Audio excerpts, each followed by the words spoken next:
What's up, everybody? Welcome back to the internet where your cesspool is my jacuzzi. My name is Lauren Neidigh, and I finally have my friend Bruce back. He's been gone for a while. Yay! I don't have a jacuzzi. Actually, neither do I. There's a lake outside. I don't know if that counts. But We have a lot of work to do. There is a new filing in the Justin Baldoni Blake Lively cases. It's an amended lawsuit or complaint, I guess, filed by Justin. And the totality of it is actually 392 pages.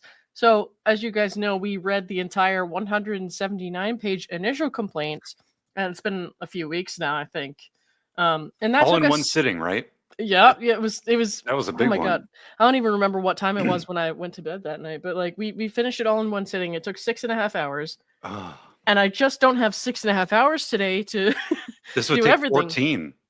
Yeah, right. Oh my gosh. So here's what's gonna happen. I'm gonna go over a Threads post and a short article that explains what was changed in the body of the lawsuit, like from the original lawsuit to the new lawsuit. It explains what an amended lawsuit is. And then after that, we're just going to go over the 168-page document of new evidence. So we're just going to go over the text, the photos that they include in there, what all that means, what it pertains to, because it's an entire timeline. So we'll go through that.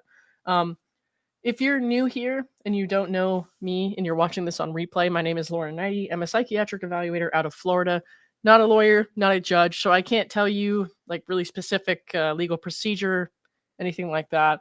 I'm just kind of giving a layperson's opinion, and we'll go from there. Hang on. Sorry. Make sure everyone hits the like button. Thank you very much, Winks. How's everybody doing? Thank you all my mods who are here, including Bruce, who's right there.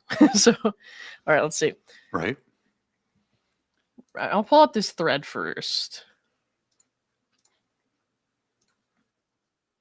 Nope, that is not what I meant. Okay, there we go. Sorry, I accidentally started watching my own video. I did not mean to do that. Okay. So it says, what is going on? And it ends with us lawsuit. Justin Baldoni dropped an amended complaint yesterday. And this post is from 6 hours ago. So before we dive in, let's make one thing clear that seems to get confused on the internet. A complaint is not fact from either side. It's a list of allegations. The legal process will determine what's true. And this is a New York lawyer who's writing this. So first, what is an amended complaint and can you always file one? An amended complaint is a revised version of a lawsuit that adds claims, fixes issues, or responds to legal challenges. In federal court, you can amend a complaint once as a right within 21 days of filing or after a motion to dismiss. After that, you need permission from the court or the other party. Justin Baldoni's team did this within 21 days and before a responsive pleading was filed. Okay. Also, right before the conference. The conference, if you guys don't know, is happening on Monday at 11 a.m. So they're going to talk about the whole gag order request and decide where to go with that. So, second, the parties, people/businesses, are mostly but not entirely the same. They added the New York Times to this one. They were not defendants in this one. In the first one, see photo of caption. Yes, this means they are now suing the New York Times in California and in the Southern District of New York. Otherwise, it is still Baldoni, his production company, Heath, the businesses formed for the movie, Melissa Nathan, and Jennifer Abel versus Blake, Ryan Reynolds, Sloan, and Vision PR.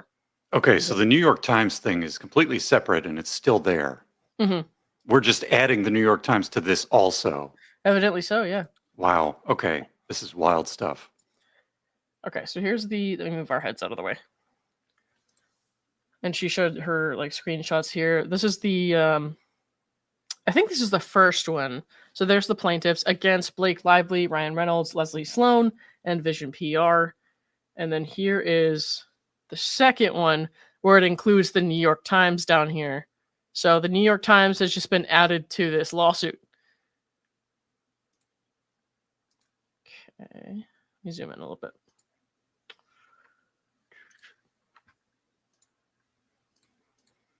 Hopefully everybody can read this better. Hang on. Nope, our heads are in the way again. There we go. All right. So we added the New York Times to that. Third, an initial reading shows it is much better written than the first complaint, more organized and easier to follow. I mean, I did have a little bit of a hard time following that first complaint, I'm not going to lie, but that's because I tried to do it all at once. Still includes a lot of information written for the press, which makes sense since they released it to TMZ instead of waiting for us to find it on the docket. I actually did get this off the docket, so the document Oh, wow. the document we're gonna look at is from the docket, and it was Yeah. also added last night, I guess, because otherwise it wouldn't be there because it's Saturday. They're not going to be working on it today. So, let's see. Fourth, let's look at the changes to the causes of action. There are now 9. They added the New York Times to the defamation charge. They added the New York Times to the false light invasion of privacy charge. Justin Baldoni's team also added 2 new claims. One, promissory fraud against the New York Times. Says the New York Times told him he had until noon to respond to their article, then published it 2 hours early. Oh, to cut off his ability to comment. That is... Oh, gosh. Yikes. If they have evidence of that, like with the metadata, that's going to be very interesting. Well, I'm assuming it's going to be in the evidence we're going to read. So he's Yeah. saying the New York Times lied about their intentions to be fair in their reporting. 2, breach of implied in fact contract. Claims the New York Times and Wayfair had an implied agreement that he'd have time to respond and they broke it. Unlike a written contract, an implied in fact contract is when both sides act as if they had an agreement, even if there was nothing written down, I think she meant to say. Okay. If you want to read the complaint, it's up on TMZ. I'm going to show you guys in a second how to access it yourself. So give me 1 sec. We don't have to go through that. The drama of the complaint. Baldoni and Wayfarer claim that Blake and Ryan engaged in civil extortion by allegedly making threats, including breaches of contract and defamatory statements, to take control over It Ends With Us. Civil extortion is not a cause of action in New York, but it is in California, and we are likely operating under California law. I have never seen a complaint allege this. Huh, that's interesting. All right. Baldoni's side says Lively worked directly with the New York Times to push the narrative that he allowed sexual misconduct on set and retaliated against her for speaking up. Claims Ryan Reynolds called him a sexual predator behind closed doors and pressured WME to drop him. If it was only behind closed doors, he was like less than subtly, well, not necessarily him, but he and Blake together were like less than subtly suggesting he was a sexual predator, in the press. But I guess this was after that. Lively, working with her husband, her publicist, and Jones, set out on a campaign to tar and feather the Wayfarer parties in the press. Baldoni is arguing that they worked together to end him. All right, 1 sec. Okay. I had a button. I shouldn't have hit. Give me 1 sec. All right. Baldoni's complaint really goes after Blake Lively for allegedly using the film's press tour to promote her hair care brand and her alcohol company instead of advocating for the film's message on domestic violence. That is not a good look. And admittedly, I think that people were complaining about this before all of this lawsuit business blew up. I did see that, and I was kind of like, I wrote it off as like, oh, people are freaking out about something again because they're bored. But then I really looked at it and I was like, oh, that was tasteless, So. Yeah, I mean, is that really just PR, or is it like, is there some, like, let's say you're going to go out and promote this movie you were in.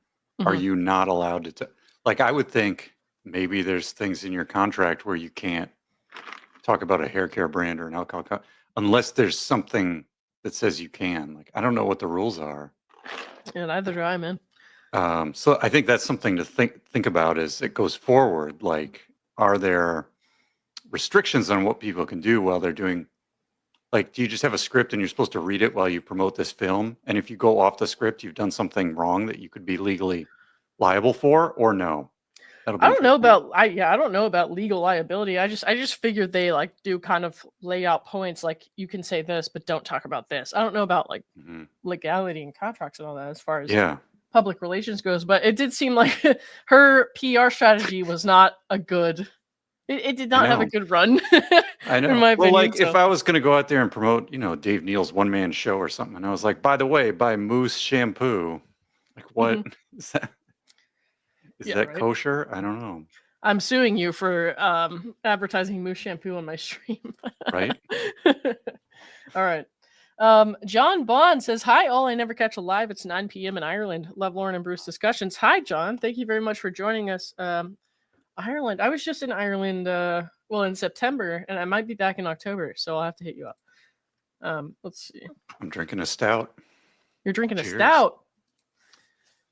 I am Cheers, drinking. kids. I had a giant bottle of water that I just drank, and I have 2 other bottles of water because last time we read a Justin Baldoni complaint, Oh, I had to yeah. take a lot of water breaks. 100%. Yeah. Mhm. Yeah. I just wrapped up all my coffee. So, All right. This is one of those claims where even if it's technically true, it's more of a PR jab than a legal argument. But in a battle of reputations, it's definitely interesting. They say when Lively faced backlash for a tone-deaf press tour, she and Reynolds allegedly demanded that Baldoni and his team take public blame to shield her. When they refused, she retaliated with what Baldoni calls a carefully planned attack in the press. They demanded that Baldoni, Wayfair, and Heath apologize to the public and fall on their sword, despite having done nothing wrong, or else the gloves would come off. The lawsuit is Baldoni's attempt to clear his name, claiming he has a mountain of concrete evidence disproving Lively's harassment allegations. I do note that his timeline and complaint show her making complaints earlier, which does support her retaliation claim. Okay. What's the takeaway? Baldoni's case is built on the idea that Lively and company planned/masterminded a full-scale takedown of him personally, professionally, and publicly. Lively's side hasn't officially responded to this amended complaint, so we don't know how they'll respond. I mean, obviously it's going to be after the conference on Monday. So the court will decide what's real, but for now, this is one side of a very messy Hollywood fallout. Final thought, this case is bigger than a movie. It's a legal and PR war playing out in real time. Buckle up. Okay. Well, I don't really use Threads, but if I did, I would follow this person. So, right. I don't go through a lot of stuff in Threads. So give me 1 second to pull this up. I think when it launched, Instagram made it pretty easy to get hooked into it. But it mostly seems to be bots responding to one thing I posted or something. You know what I mean? I don't know who's on there. Yeah. So we'll go through this short article here, and then I'll show you guys how to access these documents yourself on the docket. And then after that, we'll go through the 168 pages of evidence, which is like, it's like, it kind of blends like page to page with the text cutoffs and stuff. So it's not as long as it sounds, but there's a lot there. So, all right. Justin Baldoni amends lawsuit against Blake Lively due to overwhelming amount of new proof that has come to light. Justin is making some changes to his lawsuit against Blake. The 41-year-old actor-director amended his lawsuit, claiming she had been working with the New York Times for months before the article was dropped in December 2024. And I believe they're attributing this to internet sleuths, if I'm right about that. Yeah, here we go. Justin's team claims readers of the article, the New York Times article, found viewing the HTML source code for the article revealed references to a message embed generator that referred to a date of 2024-10/31. So his team says that elements of the article strip away the legal shields that Lively, the Times, and other Lively parties were likely relying on to protect their malicious acts of defamation. Along with his $400 million lawsuit against Blake and husband Ryan Reynolds, Justin is suing the New York Times for $250 million. Justin's attorney, Brian Friedman, addressed the amended lawsuit in a statement with TMZ. The decision to amend our lawsuit was a logical next step due to the overwhelming amount of new proof that has come to light. This fresh evidence corroborates what we knew all along, that due to purely egotistical reasons, Ms. Lively and her entire team colluded for months to destroy reputations through a complex web of lies, false accusations, and the manipulation of illicitly received communications. He continued, the ongoing public interest in this case online has ironically shed light on the undeniable facts pertaining to the New York Times, and how heavily Miss Lively and her representatives were not only deeply involved in the attempted takedown and smear campaign of Justin, Wayfair Studios and their teams, but that they themselves initiated it. The amended lawsuit also includes a more than 150-page timeline, which is what we're going to read, that lays out the sequence of Blake's alleged campaign to take down Justin. The timeline goes all the way back to January 1st, 2019, when Justin first contacted Colleen Hoover, the author of It Ends With Us. So, I like a good timeline. Yeah. It's unfortunate these big news, these giant news conglomerates don't give credit to the people that figured out this metadata. No, they would never, because that would take away, I know. I mean, the more you credit like Redditors and stuff like that, the more people are going to go to sites like that and look at independent posts. And, so of course they're not going to do that. But I'm going to show you guys how to find this stuff for yourself in just a second. Go here. So let me show you first. This is the site you're going to go to.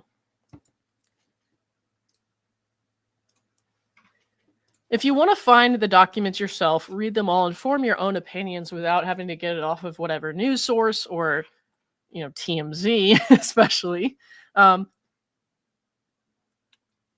Here's what you can do. So you want to go to Pacer. It's called Public Access to Court Electronic Records. And then you can make an account. Anyone can make an account. So I made my Pacer account. And the only kind of hoop you have to jump through is that it might not right away let you do a search. So you have to email them, and it'll show you what the email is, or you can just see the bottom right there. It says Pacer Service Center, pacer@psc.uscourts.gov. So if you want to access these documents, make your account, email them, and say, I want to activate my Pacer search privileges or whatever, and then they'll let you do that. So I have these cases saved, but you can go to Find Parties. That right quick. So when people say they pay for this, what are they paying for that's beyond being free, a free account? It's like 10 cents per page if you want to download a document, but I'm going to get to that because I have a way, kind of around that for you guys. So you go look at this and you can see the party search Blake Lively, and then here's all the cases she's been involved in. And I saved these cases that were involved with like Justin or Wayfair. And then you can go here. And if you want to see, that's where it takes you. You want to see the docket, you can click the docket report, run report, and then scroll down. I think you can also have it give you a PDF, but I accidentally clicked HTML. So you just scroll down here, and then you can see in order the stuff that's been uploaded, the complaints and all that. And then down here at the bottom, the first amended complaint. So that's how I got this document. I didn't go to TMZ. TMZ, even though they put their watermark on this public document, doesn't own that document. So anyone can go here and find it. And when you read along in the documents, often you can see them reference other documents on the docket. So it'll say say this is number 43. So if they reference in the document number 43, you can just go back to the docket here and you can click that and it'll take you to that letter. So you can read the whole thing yourself. Wow. Yeah, so you don't have to, and I mean, my head's kind of in the way, isn't it? 1 second. We are. Always, my head's always in the way. All right, so see there, number 43 by letter motion for conference. If number 50, the first amended complaint here, reference number 43, the letter motion, you just go back to the docket, click on 43, and then you can read the whole thing. So, but what I'm going to do, because it is annoying to have to pay 10 cents per page or whatever, I'm going to upload them on my podcast website so anybody can get there and read it. You don't have to go here and download it or anything like that. I'm just going to publish them there, and then everybody can download them at their leisure. And we'll see, if anybody really cares enough to do that. If not, then just go ahead and keep reading stuff. So, or keep watching stuff on YouTube. Hey Flux, how's it going? But yeah, that's how you can get to it yourself. And like I said, I'll put the link to my website on my YouTube page later. But I only just set that up, so I have a lot of work to do. It's funny they sent them to TMZ. I don't actually know. Like maybe they did. Maybe they did. There's a good chance of that because TMZ gets a lot of eyes. But at the same time, it's like if they filed it at the same time that they did that, it's like It's going to come out on the docket like pretty soon after. And Oh, yeah. from what I've read Yeah. from TMZ, they're There's a not short very amount of thorough. time. Yeah. TMZ and a lot of other news sources, they'll just pick out like the thing they can get the most controversial Yeah, spin out of. So It's not deep investigative footwork. Right. I just So, think yeah. it's kind of funny. They sent it to TMZ. Mm-hmm. So I'll probably do a separate short video on my channel after this stream where you kind of tell people how to access that stuff. But anyways, that's how you do that without having to go through TMZ or other news outlets. There are also a lot of independent creators on YouTube and other websites that are going to show you like the whole thing without really coloring opinions ahead of time. So let's go back to... All right. So I want to go down to the exhibits. There is a... Hang on. Give me 1 second. Whoops. Press the wrong button there.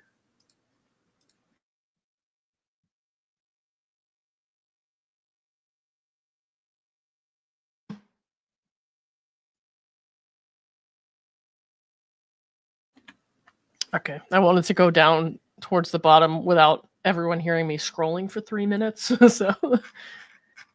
All right, so we're up towards the top. There's 168 or 158. I think it was 68 though. Pages of this stuff. So I wanted to make sure I got towards the bottom here. Yeah, here we go. So this is 39. So we're almost there. Let's do this to 30. Oh, nope, not that.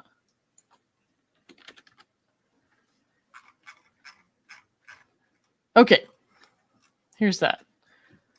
These are the exhibits that are showing the timeline of evidence against Blake and Ryan. There's some stuff in here from Ryan to Justin as far as the text messages and stuff go. So yeah. Amberski Flowers and Stitches says, I'm here. My 1 p.m. canceled. Wow. I'm sorry for your 1 p.m. that they're not getting their services, but they didn't show up, so that's their fault. All right, give me 1 second. I got to close all these windows. And okay. Oh my gosh. Did they need stitches? I don't know, dude. I just figured they needed flowers. I don't know. One is more urgent than the other. Right? Okay. Is this... So some of this is... I'm going to have to zoom in a lot on some of this stuff for us to be able to read it. But first, I'm going to read what we can read, and then I'll zoom in and out as necessary. Okay. Exhibit A. The following timeline is intended to be read in conjunction with Consolidated Plaintiff's first amended complaint and is expressly incorporated therein by reference. This document provides a summarized account of the sequence of key events. January 1st, 2019, Justin emails Colleen about It Ends With Us book. And I know that was something we read in the initial complaint, so I'm not going to go through all this right now, but... Oh, right. Yeah, so you can kind of see it here. We were so young and naive. Yeah, just a few weeks ago, January man. 2019. Right? Oh. Okay. May 8th, 2019, Justin options the book It Ends With Us from Colleen Hoover. Okay, hang on. I'm going to try to move us without doing too much. Nope, didn't work. All right. September 16th, 2022. So we're jumping ahead a few years. Baldoni connects with the representative from the nonprofit organization No More, which raises awareness and acts to end domestic violence and sexual violence with the intention of partnering on the film. The representative followed up with an email to Baldoni shortly thereafter. And then here's the email. Justin, so happy we got a chance to connect today, albeit briefly. I am really excited that No More is partnering with Wayfair in any way and beyond grateful as it relates to Microsoft and the movie. Your comment about not wanting to make DV porn is well taken. Appropriately acknowledging the balance between now childhood trauma impacts us as adults, and not wanting to excuse Ryle's behavior is really hard. Simultaneously, you want the audience to understand Lily's response to Ryle after the violence she experienced as a child without people getting frustrated and wanting to scream, "Why don't you just leave?" Not easy stuff, but I am confident you, if anyone, will get it right in a way that makes a good movie with a strong message. I love that you want to help victims with the proceeds from the film. For sure, direct service is one route, but you may even have heard it today. Prevention, which is what ACTM really does, is where the field often prefers huge awareness. Opportunities like this one focus In this case, the title of the book film says it all. Can't really see what that says. I think it says 2, the intergenerational nature of DV. Okay. Ends with the integrated nature of domestic violence ends with us. I get it. Okay. Mm-hmm. And a great place to start that work is with adult survivors of childhood domestic violence like Lily. There is so little out there just for that population.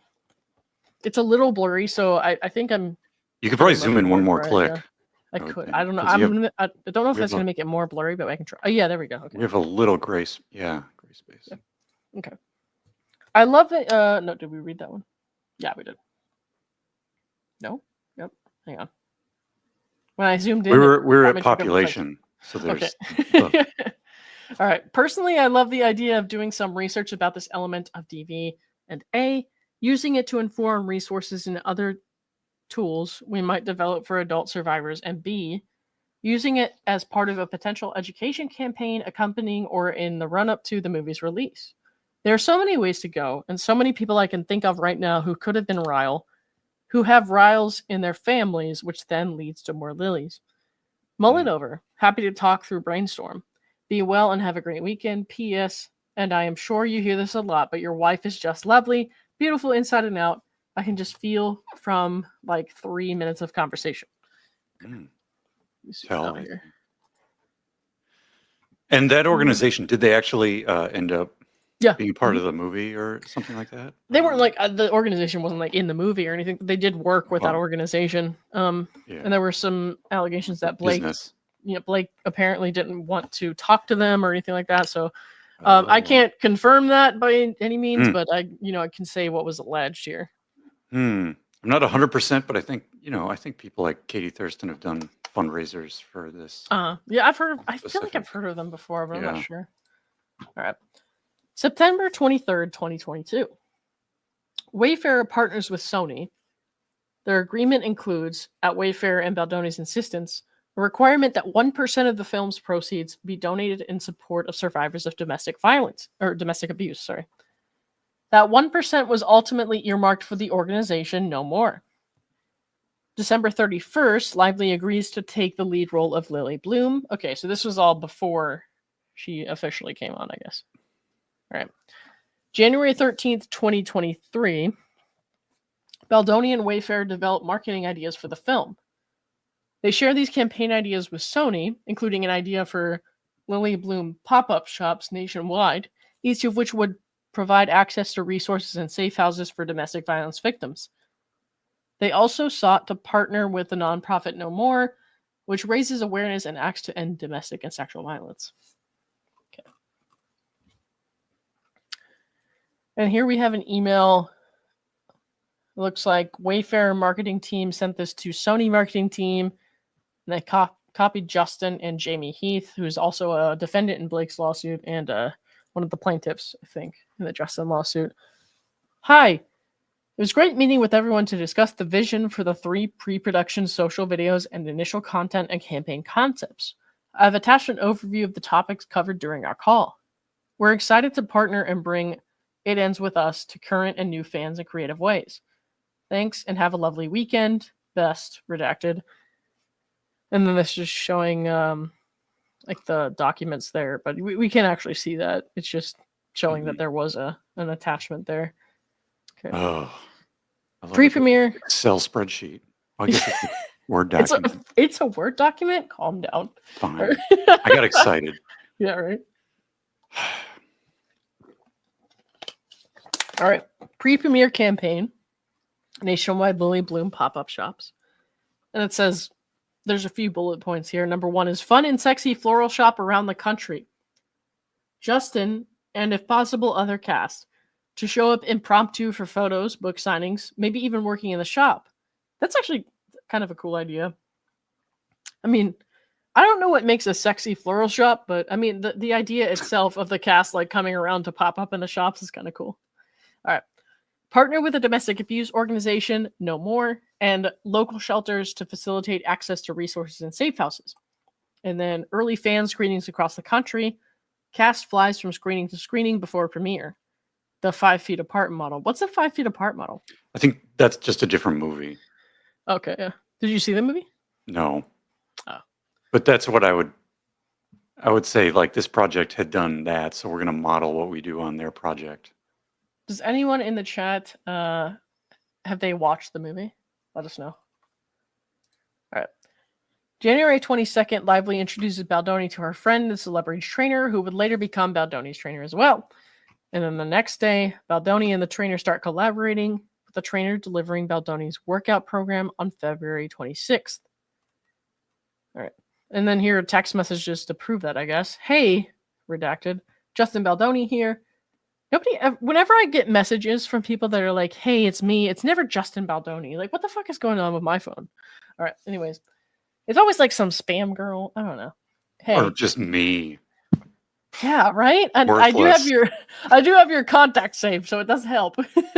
But yeah, hey, Justin Baldoni here, a new friend of Blake's. We are working together on a film. I'll be headed your way first week of March for 4 months.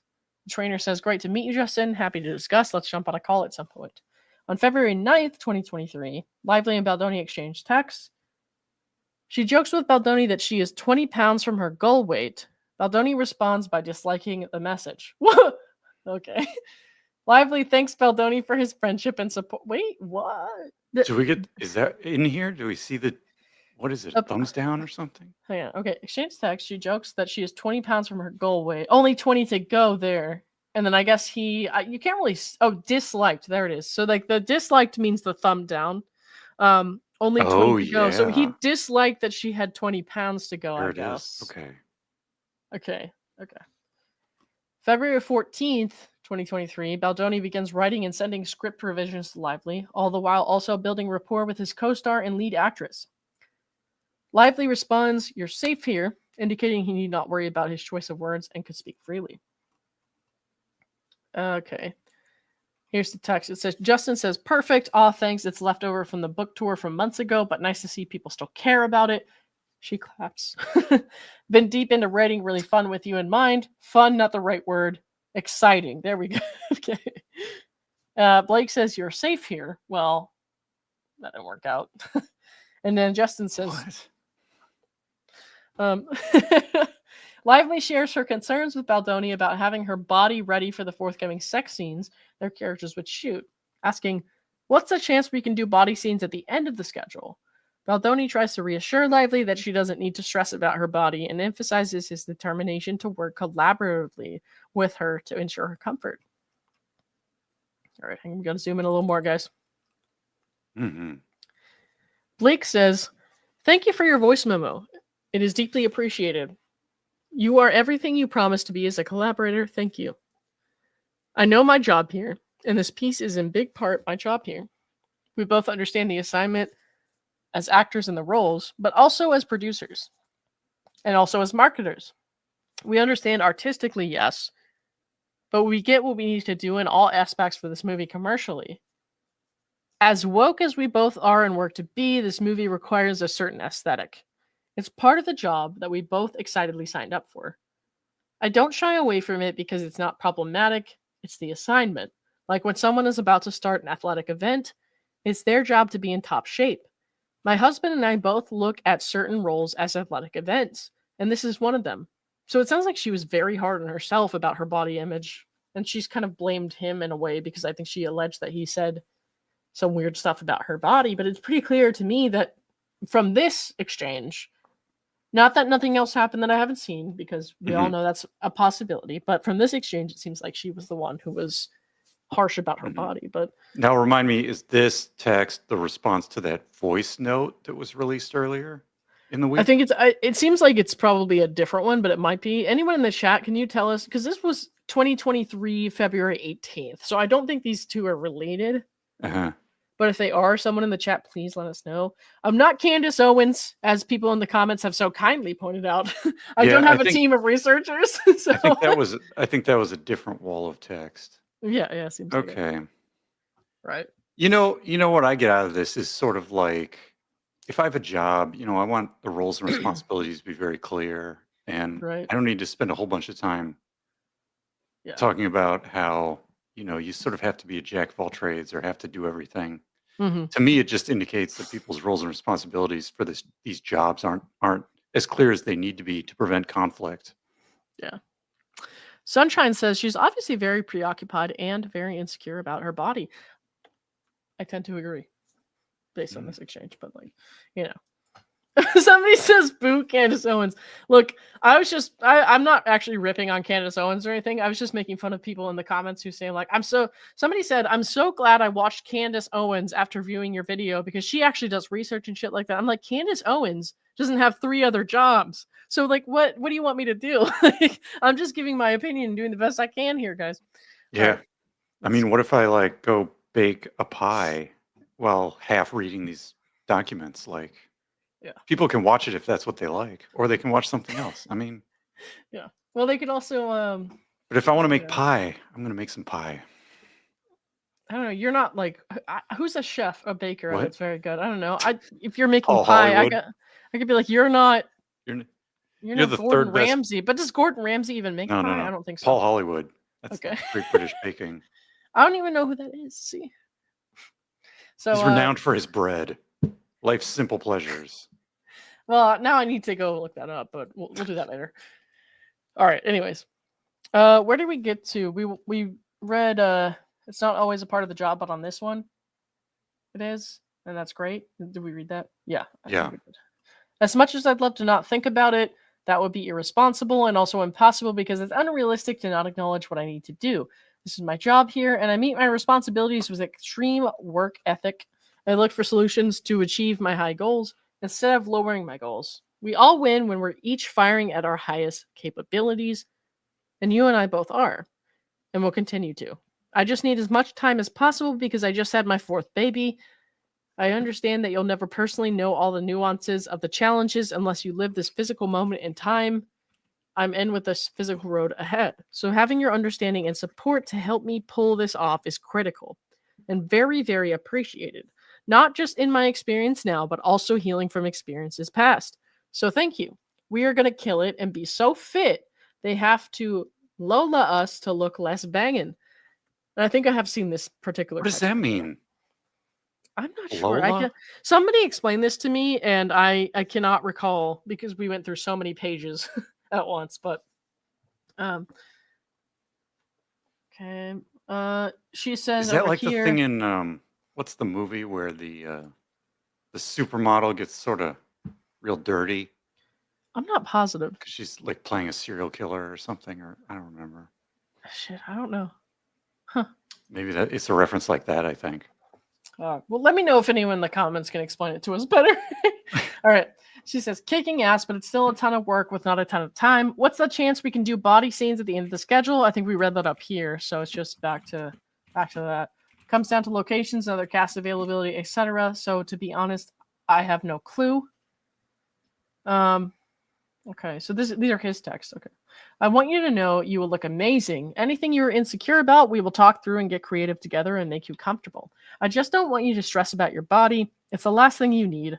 As soon as I have a rough schedule that's even remotely accurate, I'll share and I'll make sure the team keeps this in mind as well. And then there's a little emoji there. Okay. Let me back up here. February 26th, Baldoni's trainer provides him with a workout program. Okay. Trainer, here you go. 4 things. The jumps are to be low intensity, and this is to improve performance. Go 50% intensity for the first few weeks. 2, let's sub the dead stop rows for chest supported rows. 3, stay out of lumbar extension. Your low back should not arch. And 4, week 1 should be 70 to 80% intensity. Do not push and add the cardio like we discussed. Let's jump on a call after your review. He says, amazing. Can't wait to check it out. Thank you. February 28th, a couple days later, Baldoni and Reynolds exchanged text messages expressing mutual respect. Okay. I don't know if we saw these before or not, but these are interesting for sure. Jennifer, thank you for the 14. Thank you for not being Candace. I just really enjoy your take on the cases you covered. So thank you very much. Were the trainer texts just for context, or I suppose so, yeah. basically foundational factual I'm support, as opposed to, did he like share these texts with someone or something? Is that what's happening? Or well, we have to keep going, I think, to find out. But I think we don't know yet. Okay. I'm assuming that those texts have to do with her saying he asked about her weight, as in like, oh my God, she looks terrible way. But actually, he's saying it's because of my back injury way. I'm assuming it has something to do with that. But yeah, we'll see. Man, thank did you ever Jennifer. watch what is it? Love is Blind? Where they're in the pods and they can't see the other person, and the guy's like, "If we were I at a watch every concert, would I season. be able to hold you on my back or not?" And I'm like, Who was that? Was "Dude, that like, it was so rude." This guy. was that the vet? What's his name? Shake? Is it Shake? Yeah. And he just got dragged for it all over town. And I feel Yeah, like well, that's what he earned it. Like, you know, if you come in and you say, like, look, I can't lift, you know, Yeah, right. even if it's a shipping container, I can't lift certain things, you know. That's a different story than a shake situation. There's two different things here. Right. No, that guy was terrible. I remember that season. Baldoni and Reynolds exchanged messages expressing mutual respect. All right, let's go here. So these are interesting for sure because there's a lot of man adoration for each other going on here, and I'm just kind of like, God, you guys should just bone. But hang on, we'll read the text messages so you can see this is the bromance. It's a bromance. It seems boy. like it. Sure, it obviously didn't go too well in the end, but all right. You should read me and Omar's text if you want some bromance. I'm scared. Okay. Anyways, here are the texts between Ryan and Justin. Justin says, "Hey Ryan, Justin Baldoni here, the guy who brought his literal baggage to his meeting with your wife." Not sure what that means, but okay. "I asked Blake for your number well over a month ago and have wanted to text you for a while now, but my good of nerves got the best of me." And this is a little blurry, guys, so bear with me. "Emily and I have a very small circle. We live out in the country in Ojai and pretty much just hang out with each other. We've known all our closest friends for years, and I don't really have any close female friends that my wife isn't also friends with, let alone married ones. And so I guess this is just an awkward text to say I'd like to be friends. I'm happy there's no check yes or no box." Maybe that was their mistake. All right. "Blake also sent the sweetest message to my wife unprompted saying something similar." So this isn't like out of nowhere. Blake also messaged his wife. Okay. "Something similar, which just made me respect her and your union even more. I've been a supporter and admirer from afar of both of yours for years. You are in a class of your own, and I so appreciate the way you move hold on here. Through the world as a man, but also you both as a couple. Your work-family balance and the way you manage to show up not just as a husband, but also as a father is so beautiful. I aspire to have that balance and also find myself struggling with it a lot.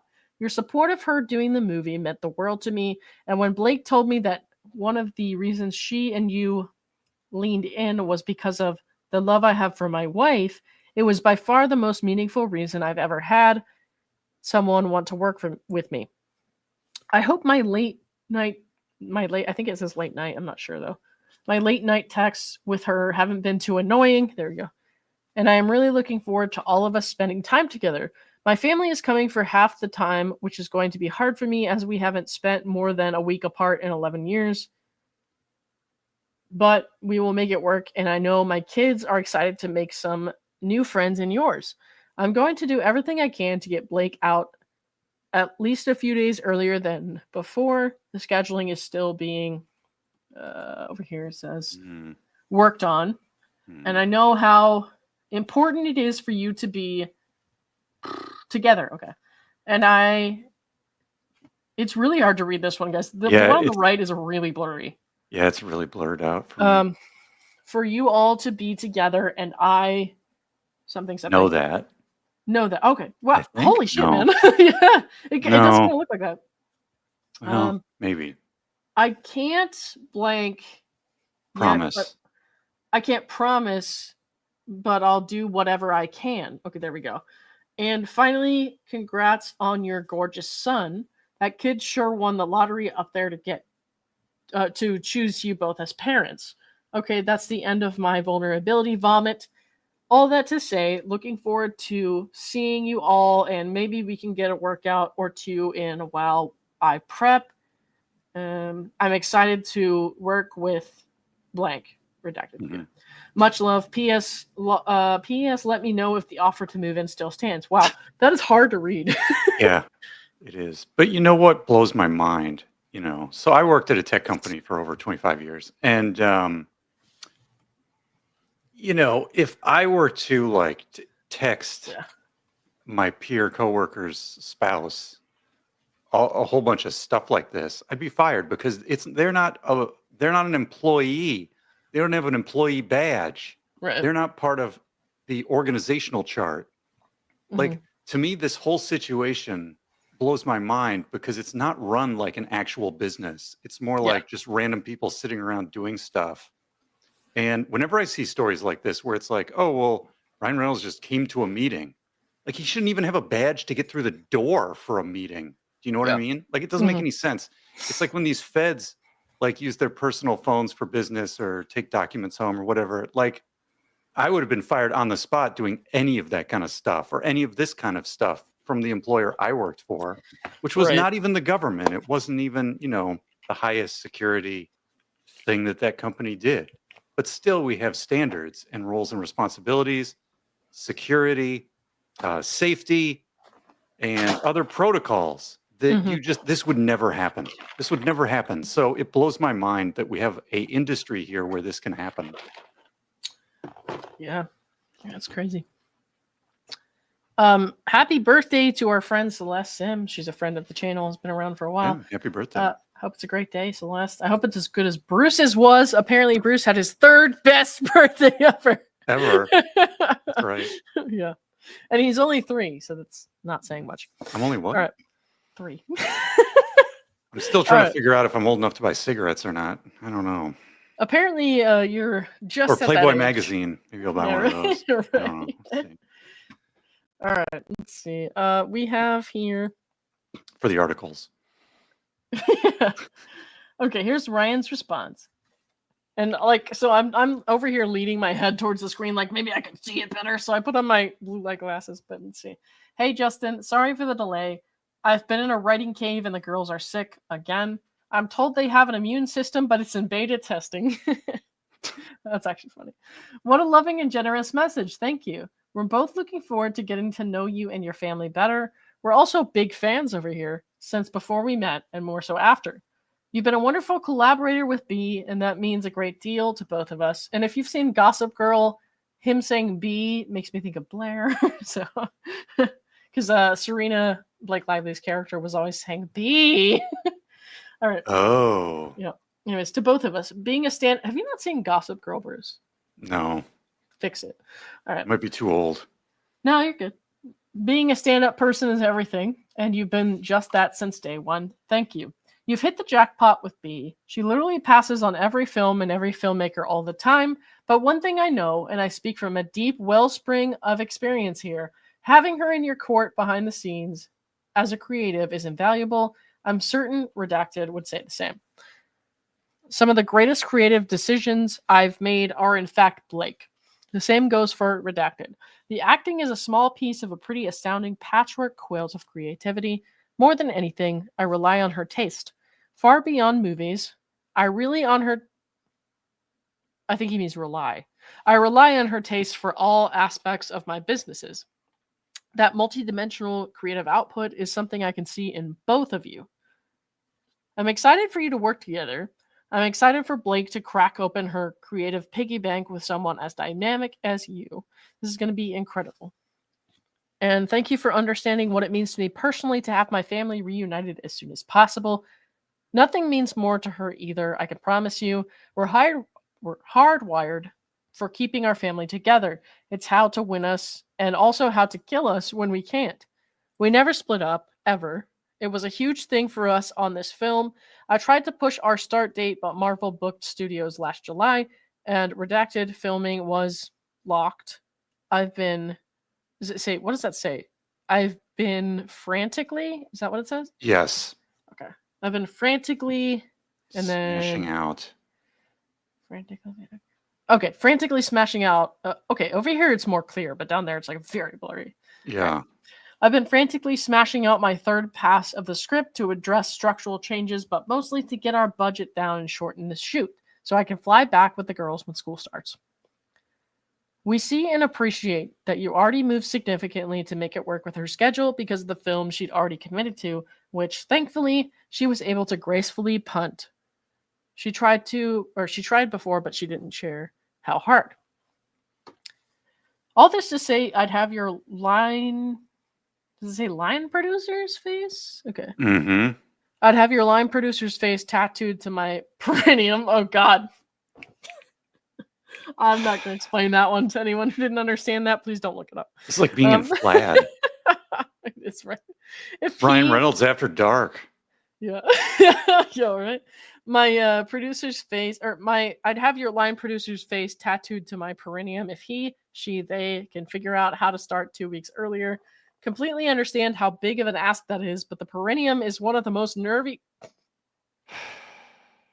But the perineum is one of, God damn it, one of the most nervy parts of the, and then it continues over here. Hang on. Nervy parts of the human body to expose to trauma. So looking forward to seeing you, and thank you again for all you're doing. I feel like I need to call HR right now.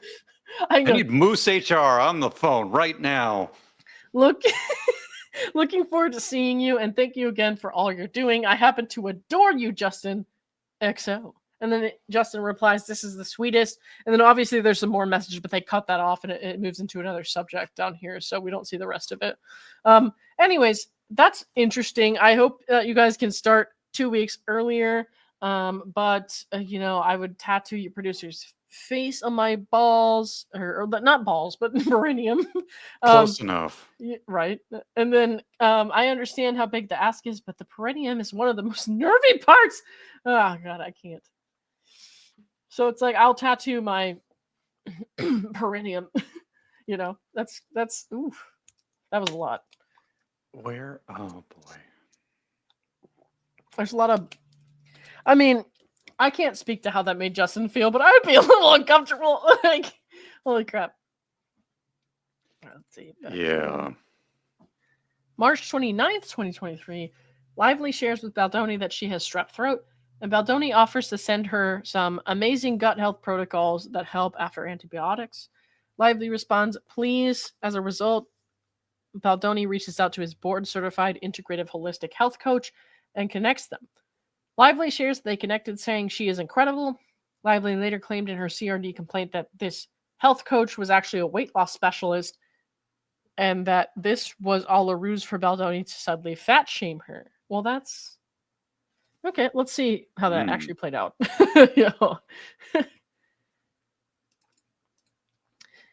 Justin says, "So happy you're feeling better. There's some amazing gut health protocols that help after antibiotics. I can send you if you're interested, but I'm sure you have a ton of that stuff." She says, "Please." Literally just off with a doctor now about that. This is my, and then they have redacted it. "So my body is all out of whack." He says, "I'll send shortly.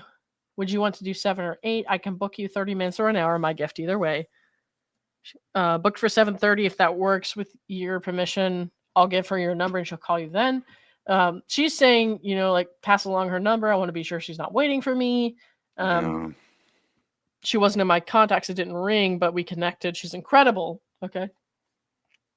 She's incredible. Thank you so much is basically the takeaway there. Yeah. And this is from Justin to the wellness coach. It says, "Blake is breastfeeding and had to take antibiotics for strep her second round. Could you recommend a probiotic gut rebuilder I can send her?" Establishing some goodwill. "I'm telling her about you." The wellness coach says, "Of course. Oh, no, poor thing. She will want to take the trifecta as long as she was on the antibiotic. Do you want me to send them to you?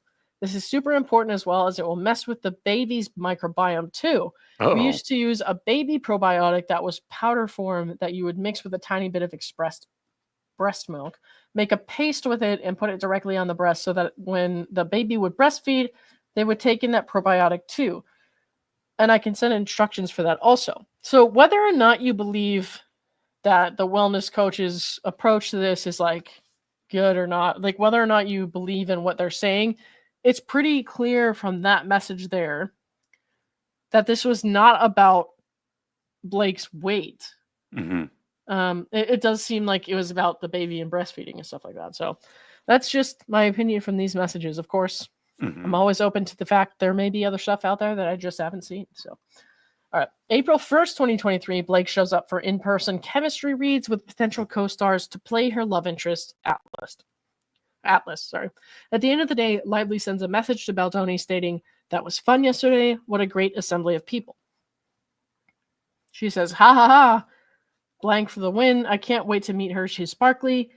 And thank you and Jamie for such a kind voice note. That was fun yesterday to try on Lily for a moment, but mainly just to get to spend a little time with the core group.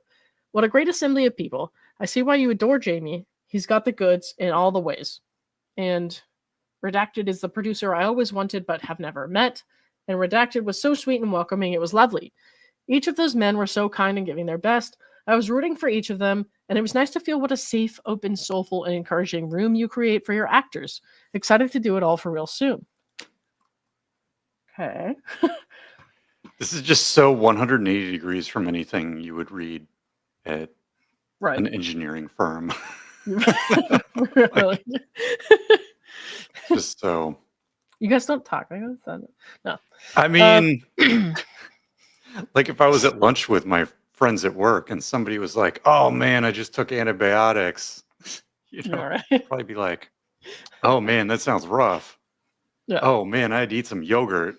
Like nobody'd be, and none of this like, "Oh, I went to a meeting yesterday and Steve and Jim were just so great and subtle," and like nobody talks like that. No. It's just you go to work, you stick to the facts, you do your job, you get paid, you go home. It's very simple. All right, let's see. April 5th, Baldoni hires an intimacy coordinator and texts Lively to coordinate a time for them to meet. Lively declines to meet with the intimacy coordinator ahead of filming, and I believe we saw this in the initial lawsuit stuff, but we'll skim over it. Just hired the intimacy coordinator. She says, "I feel good. I can meet her when we start." So she didn't want to meet right away. She wanted to meet when they started. Okay.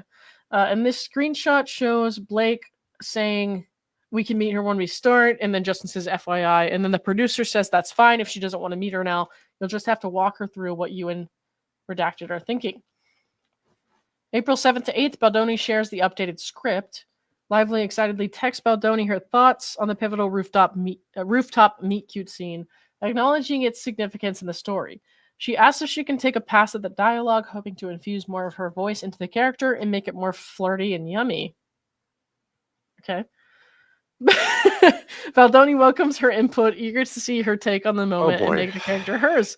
He waits for her notes. And the reason I kind of cringe a little bit at flirty and yummy here is because of these allegations now, and like knowing the bad blood between the two parties. It's just kind of like flirty and yummy between those two people who hate each other.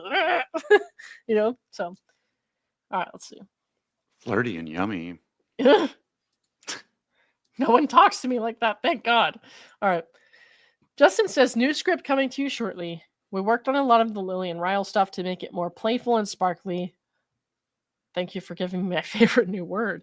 Talk soon. She says, "So excited to read. Love a sparkle pass." I want a sparkle pass. I lied. I lied. So excited to get to work on this movie. I can't wait till Monday. Already reading. My kids are going to kill me. They've had enough of me, though, for Christ's sake. The meet cute scene is, to me, the most important scene in the movie, sets the tone, and needs to feel extra special. You okay if I play around with some of the dialogue to give her a bit more agency and fun and send to you? And it'll affect some of your lines, too, if I switch out some of hers, but anywhere we can amp up their verbal ping-pong volley, I think we'll be cooking with gas, right? Reel that audience in and make them fall desperately in love with these two. Then when the other shoe drops, ouch, the audience will be devastated. We can use some, all, or none of it. I just don't want to step on any toes. He says, "Fuck yes." I couldn't agree more. It's what I tried to do in Last Pass and some of what I was hoping we could do together. I can only write and play with what I feel is your tone so much. First scene is most important in film. It's why I'm okay with 10 pages. We rarely get to see that in films anymore. Go play, and then we can see how it feels together. She says, "You're the absolute best. Thank you. And what you did inspired me. I love what we're going to do. I can send you my pass at the roof or just read with you when we get together next week. Let me know what you prefer. If you knew me in person longer, you'd have a sense of how flirty and yummy the ball busting would play. It's my love language, spicy and playfully bold, never with teeth. And him serving it back to her is just as important. You don't usually see both the man and the woman with such agency and humor. Anyway, I can act it out for you next week to make sure it comes through, or I can send now. Let me know what you prefer. XX. Justin says, sorry, was just crying my eyes out as kids and family just left for another 5 weeks and it was a shit show. Yes, send. It's so important to the film and can't wait to play and find it. I agree so much. Lily needs to be strong and witty and playful and bold. That's why I wanted you. It's also one of the reasons why I wanted to age her up. If a woman like you could fall into that relationship, then anyone could. And the more we love them, the more devastating Act 3 is. Blake says that photo is devastating, so sorry to you all, but the love is gargantuan and apparent. Thank you for saying all that. I also couldn't agree more. Act 3, that's the mission. Okay, so... Motion to quash, flirty and yummy. Please, yes. I hate when people say yummy like that. It's like, stop. All right, Lazy Witch, thank you for the like 2. Moist. Lazy Witch, thank you for the 2. First stream I've caught live and I'm in goal. I'm in. Thank you very much. I appreciate you. Sarah Dawn, thank you for the 2. Appreciate you both. And then she's got a little cat there. Thank you, Sarah. Appreciate it. Equality, thank you for the 5. Can we get birthday wishes for my son, Logan or Logie Bear, who turned 7? Happy birthday, Logan, Logie Bear. Everyone say happy birthday, please, happy to birthday. Our new friend, Logan, who just turned 7. We appreciate it. Wow. Aged and wise. Totally. Like way wiser than us, probably. Mm-hmm. So I just wanted to add here, guys, the scene in the movie, the rooftop scene in the movie, was actually like one of my least favorite scenes in the movie. From just like an acting standpoint and like what they were trying to establish with an emotional standpoint. And I know there's been a lot of argument about apparently Ryan rewrote that or Blake rewrote that or whatever. But the rooftop scene, I really felt like it didn't seem to me like it was a playful dialogue between the guy and the girl. To me, it just felt like the guy was being overly creepy. I was just kind of like, well, he's like an attractive guy. He's apparently a neurosurgeon and he's like flirting with this girl. And his best pickup line, his best line was, I want to have sex with you. I'm like, you don't just come out and say that. Is this at the start? It's at the beginning of the movie, yeah. It's not the first scene, but it's... No. Like, really I think I had to stop because she's sitting on the ledge of the roof. Mm-hmm. And I'm like, that's dangerous. Yeah. And the guy comes out the door, I think it's him, right? And he's like, get he off wants the her to roof. Get down. Like, yeah. It's just uncomfortable. And she's like, no. Yeah. And I'm like, I'm out. That's where I stopped watching the movie. Because I'm I can't handle it, man. I can't handle it. That was actually, like I said, I think that was actually the worst scene in the movie for me because I was just kind of like, this is not establishing a good, like, really suspenseful or exciting relationship to me. It was just kind of like, the guy says, I want to have sex with you. The girl's like, and then he like gets called and has to leave, and at least that's how I remember it. I might be forgetting some details. I don't think there's any spoilers in this part. I literally have no idea what goes on in this movie. No, I'm not going to tell you what happens in the entire movie. I got a very vague plot synopsis by listening to Reality Steve talk to the judge at the interviews, but I can't remember. But she does a good job of explaining some of this. Not a fan of the rooftop scene there. No matter who wrote it, I did not like it that much. I was just kind of like, this guy could be like very like suave and like sarcastic and playful and stuff like that. But he went with the line, I want to have sex with you at one point, or I want to sleep with you. I don't remember exactly what it was. And I was like, sir, just stop. I was like taken aback by that. I was like, what? They are having this banter, and then all of a sudden, and they were having a good conversation. All of a sudden, he's like takes it to that. I was like, oh, you couldn't even use a little euphemism or something in there. Like, that was terrible. It's after like 5 minutes. Yeah, it was. I don't know if it was actually 5 minutes, but it was very, very early on in the movie. PH Joy says, "What movie is this?" The movie is It Ends With Us, the movie that Justin and Blake starting together, and also this is why the lawsuit is happening. So Lively shares her notes on the rooftop scene with Baldoni and follows up with a text eagerly awaiting his thoughts. Baldoni responds via voice note expressing his appreciation for her passion and edits. While he likes her changes, he envisions the final version landing somewhere between her take and the original. Happy Easter. What do you think of the pages? She says. April 12th, Baldoni meets with Lively at her apartment. He's greeted by Lively's husband, Ryan Reynolds, who enthusiastically praises Lively's rewrites of the rooftop scene, which she had sent on April 8th. Hours later, as the meeting is ending, a mega celebrity friend of Ryan, yeah, we know who that is. We know who that is. Ryan and Blake walks into the room and also begins praising Lively's script. Okay, here's the other thing. If we can't look at these court documents and try and understand the context and get a good sense of what the petitioners are doing on each side without going and watching a movie on Netflix, then they have failed to do their job properly writing these documents. Okay. That is my assertion. I should be able to read all these court documents and, have opinions or understand it at least and all the context without watching the movie. Yeah, definitely. But unfortunately, we can't here. So there's a lot people might not understand, Okay, let's see. Greeted by Ryan, who's praising the script. The mega celebrity comes in.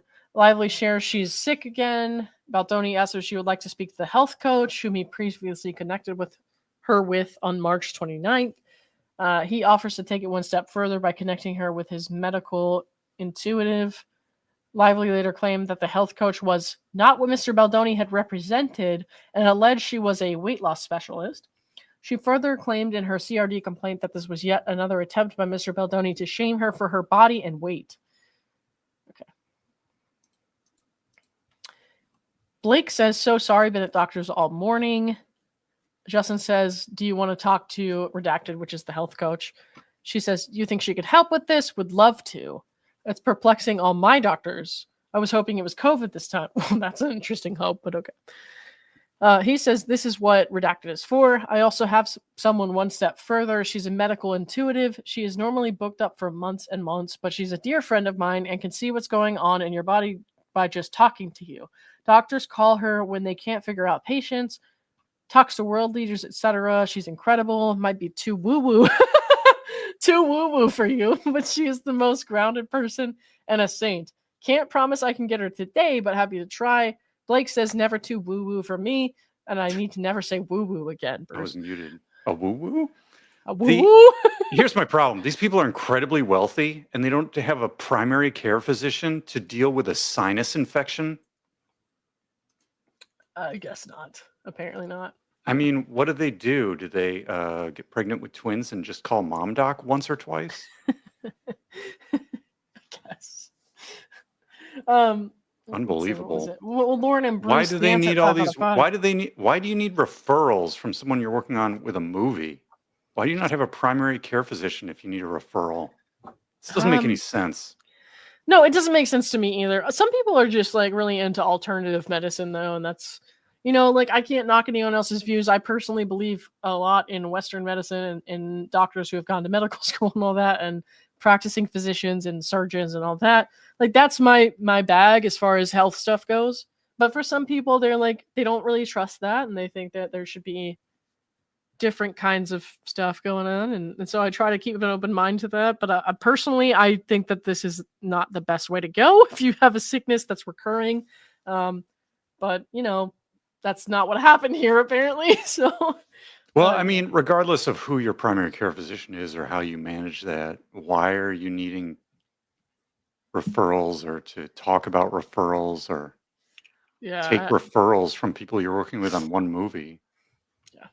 That's kind of absurd. It is. In my opinion, yes. All right, let's see. Hey, just talk to Blank. She can help, but needs you to fill out the forms so she can legally talk to you. Yes, we'll find and sign them now. I emailed you also. Sorry for the delay.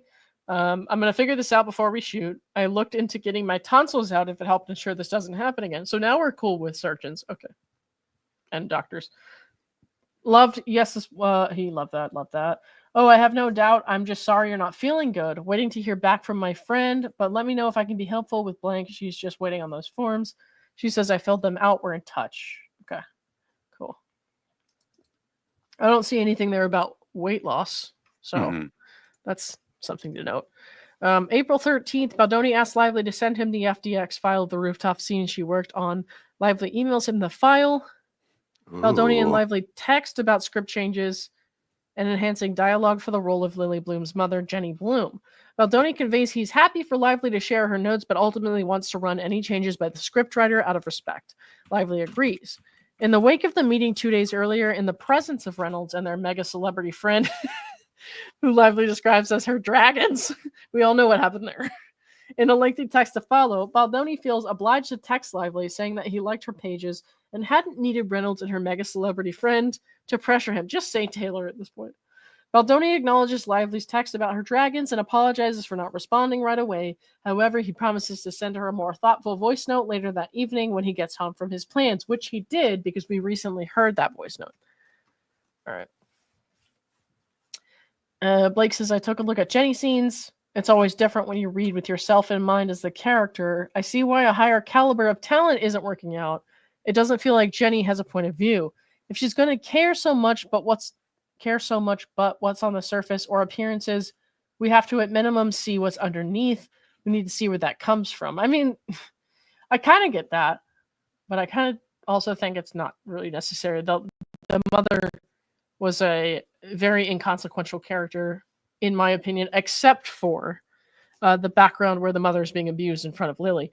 So I don't think that the mother needed to be fleshed out too much. I don't know. That's just me. Because I don't know what they had in mind before the movie actually came out. So she says, or if we don't have the runway, we need to give her more faceted depth in what we do see of her. I also think we're missing an opportunity to see more of Lily and her mother and vice versa. It would help make the characters pop and feel indelible. Okay. Are you able to read this text? Is it too small? It's pretty small. There's a lot of gray space and white space here. I'm seeing. There we go. Okay. Oh boy. Okay. Where are you? I think it's a quick pass that doesn't add page count. I'm happy to take a run at it. If you prefer I stand down, please let me know. He says, hi, on with No More, our domestic violence partner on this film. Respond shortly. He says, I think you're exactly right. So well said. Happy for you to take a pass. Love what you did on the rooftop, but out of respect, we'll want to run it back my Christie. I think that must be the scriptwriter, right? I think he means by Christie. Okay. Once done, and I get her eyes on it, further tweaks to make sure her voice remains. I just canceled my next meeting and have an hour. Do you want to hop on Zoom? And we can jump into the final draft together. Okay. Cute. Blank nailed her dolly. So fun. I'm assuming that's one of the kids. I don't know. Down here, I think it goes down. Yeah. Okay. So I think they wanted you and me to see how they felt about the work because they've been by my side for far too many experiences where I've been overlooked. And then we have gone over these texts extensively because of the whole dragon thing. So we're not going to go through all of this message. But his initial response to that before sending the voice note, I guess, was, hi, wow. Thank you for writing this. I have so much to say. I'm so sorry for the slow response. I gave a talk tonight to a bunch of Baha'i youth in the city, and your message came through while I was there, and I haven't had a second to respond. Going to send you a voice note when I get out of the Uber. Hope this doesn't wake you. Oh, boy. Oh, here. Yeah, this is where the voice note intercepts. So there was the voice note, and then right after he sent that, I guess, he says, some morning. Oh, so this was the next morning. Never mind. Some morning thoughts in addition to my 2 a.m. ramble. One of the things that's been the hardest about this adaptation and all the rewrites is playing against the source material. I've rewritten the rooftop scene so many times, and even though I've changed the movie considerably in many areas, I've kept it very close to the book in others. The rooftop is one of those scenes, which is why that last sparkly pass was a lot of fun as it started to open up the movie for me. In some parts, I kept it because I remember how fun it was to read the very first time. I also know what it means to the fans, but we're not making a movie just for the fans, which is one of the reasons why I like what you did so much. With my first 2 films, tried to make them self-aware as often as I could, knowing the genre they were in and what I was up against and adding the lightness and a little bit of comedy to relieve the pressure. It's the only way I found that meaningful and at times heavy material can actually be digested. That's why my doc series about young people dying did so well. I haven't seen that yet. You earn the laughs and then you earn the tears. Okay. She says, if you send me the FDX, I'll work when I can steal moments. And yes, of course, please send to Redacted. We're all on the same team with the same goal. He says, great. Also was working on rooftop scene today. I really love what you did. It really does help a lot. Makes it so much more fun and interesting. I would have felt okay that way without Ryan and Taylor, which is, we already saw this text. She says, that's very appreciated, means a lot. I'm deeply inspired by the film we're going to make outside the success of the book. We have such an opportunity to not only surprise people who love the book, but reach an even bigger audience by making an undeniably dynamic and also commercial film.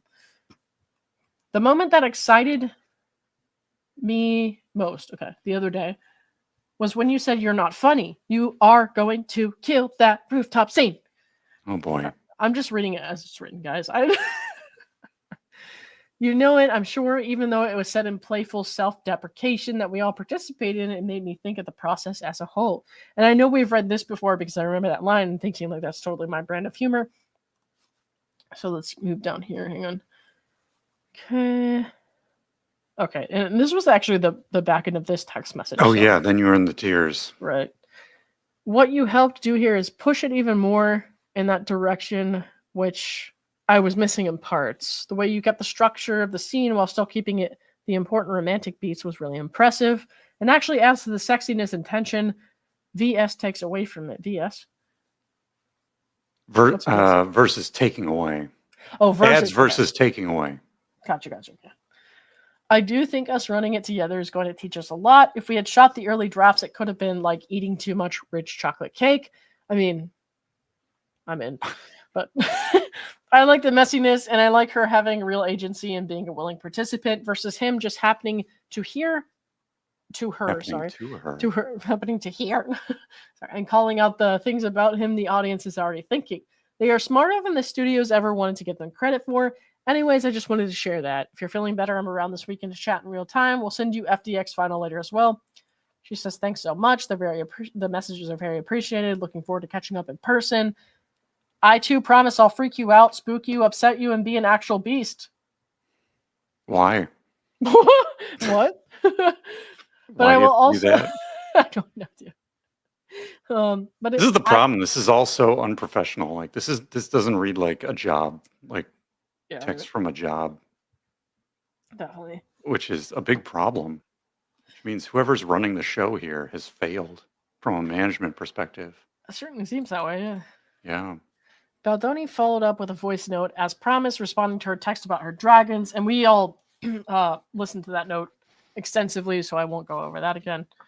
The next morning, Baldoni, ready to continue work, followed up his voice note with a text, and I'm pretty sure that's what we just read. Brandon Skleiner casting announcement was on April 20th. Concerns about Lively's undue influence over the film began to grow on April 20th, before the film even started. And these texts say... Producer says he cannot let her have opinions on everything. Jamie says Blake. Producer says, or she's going to be co-directing his film. Yes. Jamie says, yeah, we were talking about that a lot yesterday. And I, again, remember that from the original lawsuit, so we won't go through that too much. April 21st, Baldoni meets with the intimacy coordinator to discuss how to shoot the sex scenes. It was important to him that the intimacy coordinator be a woman.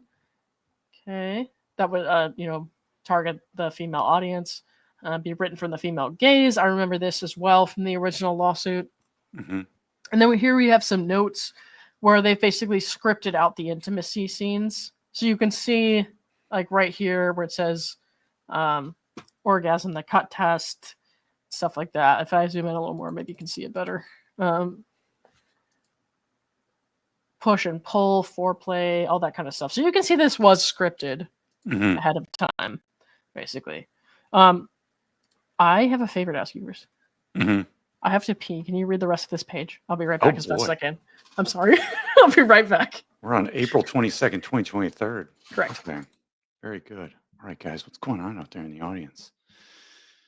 Oh, let's see. We're on April 22nd, 2023.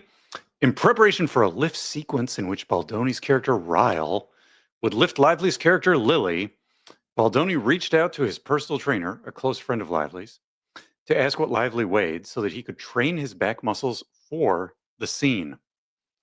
This was important to avoid injury, not only to Baldoni, who had suffered from lifelong back injuries, multiple bulging discs, and chronic pain, but also to Lively, if the lift could not be completed successfully and safely. Right. Script pages of the lift scene are included below. Okay, so we'll read those. Lively would later claim in her complaint that this scene did not exist. Uh-oh. However, as evidenced by the script pages and also a video in which Baldoni is rehearsing the scene with a body double, the scene was very real. Yeah, and that could be people talking past each other in terms of like, well, I'm talking about revision 20. This scene did not exist, or revision 25 it did, and 30 it didn't. And that's why being very specific about your claims in these documents is very important. So if you say like, this scene did not exist, you need to be very specific about which piece of temporal evidence are you looking at, not just one out of many, and then you're leaving the reader to guess. In any case, so this scene, what happens to this scene? This font is terrible. Oh, who put this in here? Is this Ryle? Ryle? Fuck the hand? Band? I don't care about my hand. Are you okay? Oh, his hand. Okay. Let's see. He looks back and forth between her eyes, assessing the cut on her face. Okay, so she has a cut on her face. Okay, so he has a cut hand. She has a cut face, maybe. She says, I don't know. I think. He says, I'm so sorry. Please forgive me. And then he presses his mouth to Lily's. Oh no. Movie after dark. And breathes her in. Oh, wait, what? That's not how you do CPR, kids. Lily is so upset. She starts to kiss him back, in need of comfort. Oh boy, this sounds dangerous. Okay, detail. I can't read this. What is this? Something her or man.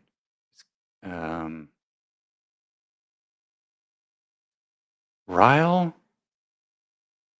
Oh, scoops her up, gently laying her down on the floor. Okay, so he's not. It's not like he's. It's not like ice skating lifts. He's just picking her up and then laying her down. He kisses her wound. A mix of blood and tears. Wow, this is real dramatic. Let's see. Close up on Lily. Closing her eyes, accepting his apologies so viscerally by the time she opens them again. What is this? It's she's convinced herself of one thing. It was and then she says it was an accident. Okay, so she's convincing herself it's an accident. Oh boy. So yeah, they definitely have this scripted thing. He's scooping her up. Now you could say, well, scooping up could just be a hug, right? But then it also says gently laying her down on the floor. So if they're on their feet, that is going to take some effort physically to scoop someone up and lay them down. If they were on their knees, for some reason, like kneeling, maybe it would be easier. I don't know. Let's see. April 25th, 2023, Baldoni was summoned by Lively to her penthouse and greeted by Reynolds, who swore at Baldoni. And, oh, whoa. So wait.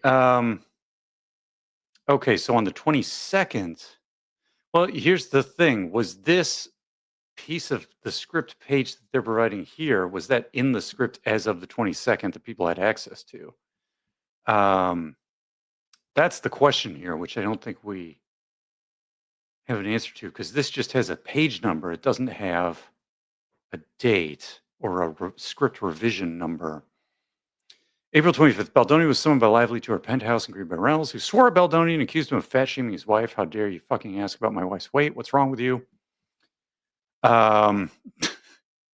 Also, it's real inappropriate. Like, it's no good to have employees go. Like, you can't summon an employee to another employee's house.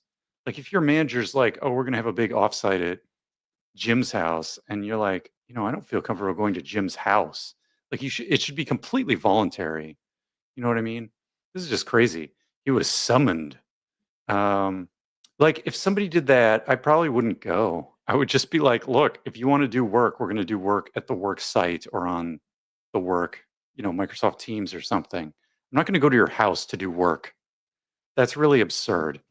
Okay. The tone from Reynolds and Lively was so aggressive that Baldoni felt he had no choice but to offer repeated and then completely unwarranted, probably apologies. What's happening, Lauren? You survive? I did. I forgot that I had made my avatar picture Omar's old picture from when he was 20 years old. So people who don't follow the Tilted Lawyer and Laura Owens saga are probably like, what the fuck is happening right now? Also, I learned while I was gone briefly that Justin's lawsuit has now been launched, or not lawsuit, website, sorry. It's called thelawsuitinfo.com. They don't have anything on there yet, but this amended complaint and the timeline of relevant events, which is what we're reading right now. But I'm assuming they're going to upload things there. Again, I will still be, since I haven't seen this stuff anywhere else, really, I will still be uploading all the other documents consequential to the gag order stuff onto my website unless they decide to upload all of the documents to that website. Also, you can go to Pacer, like I showed you guys earlier. But yeah, that website just showed up just now. It's been, I think, 2 hours ago. Today? Which is around. Yeah, today. Nice. 2 hours ago, which was around when I started font this selection. Right? Hang on. No need to go to TMZ anymore, kids. No, no watermark on this one.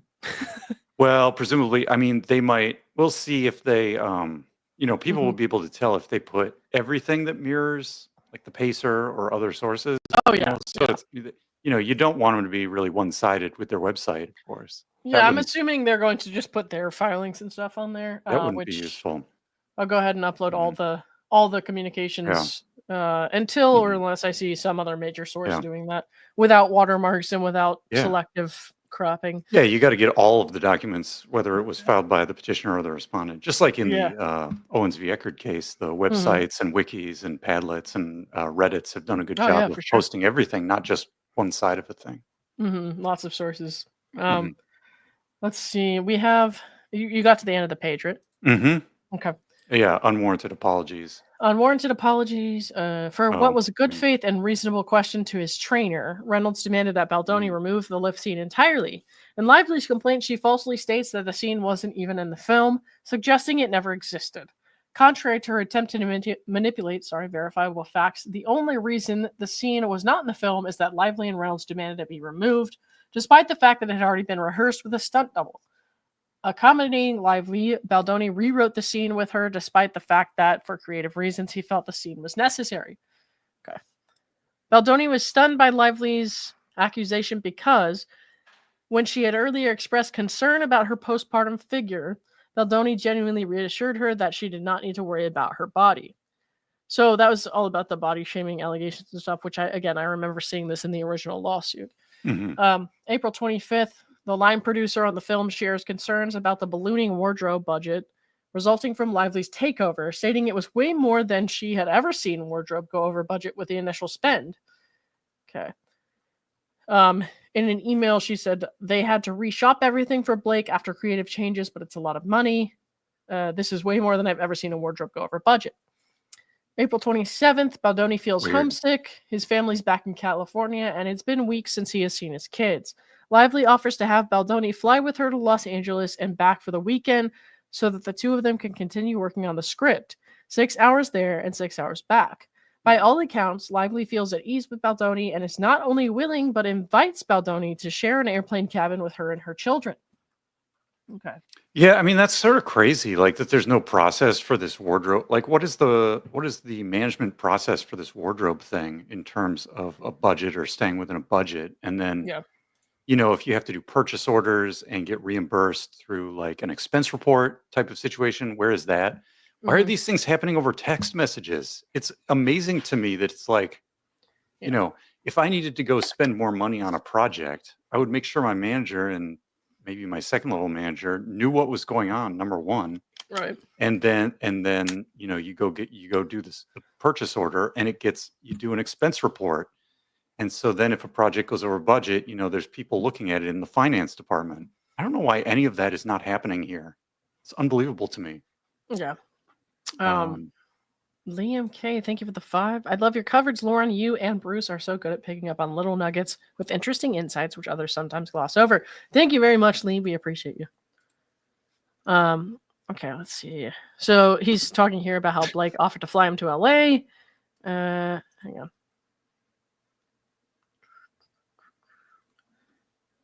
Baldoni flies to LA from New York with Lively.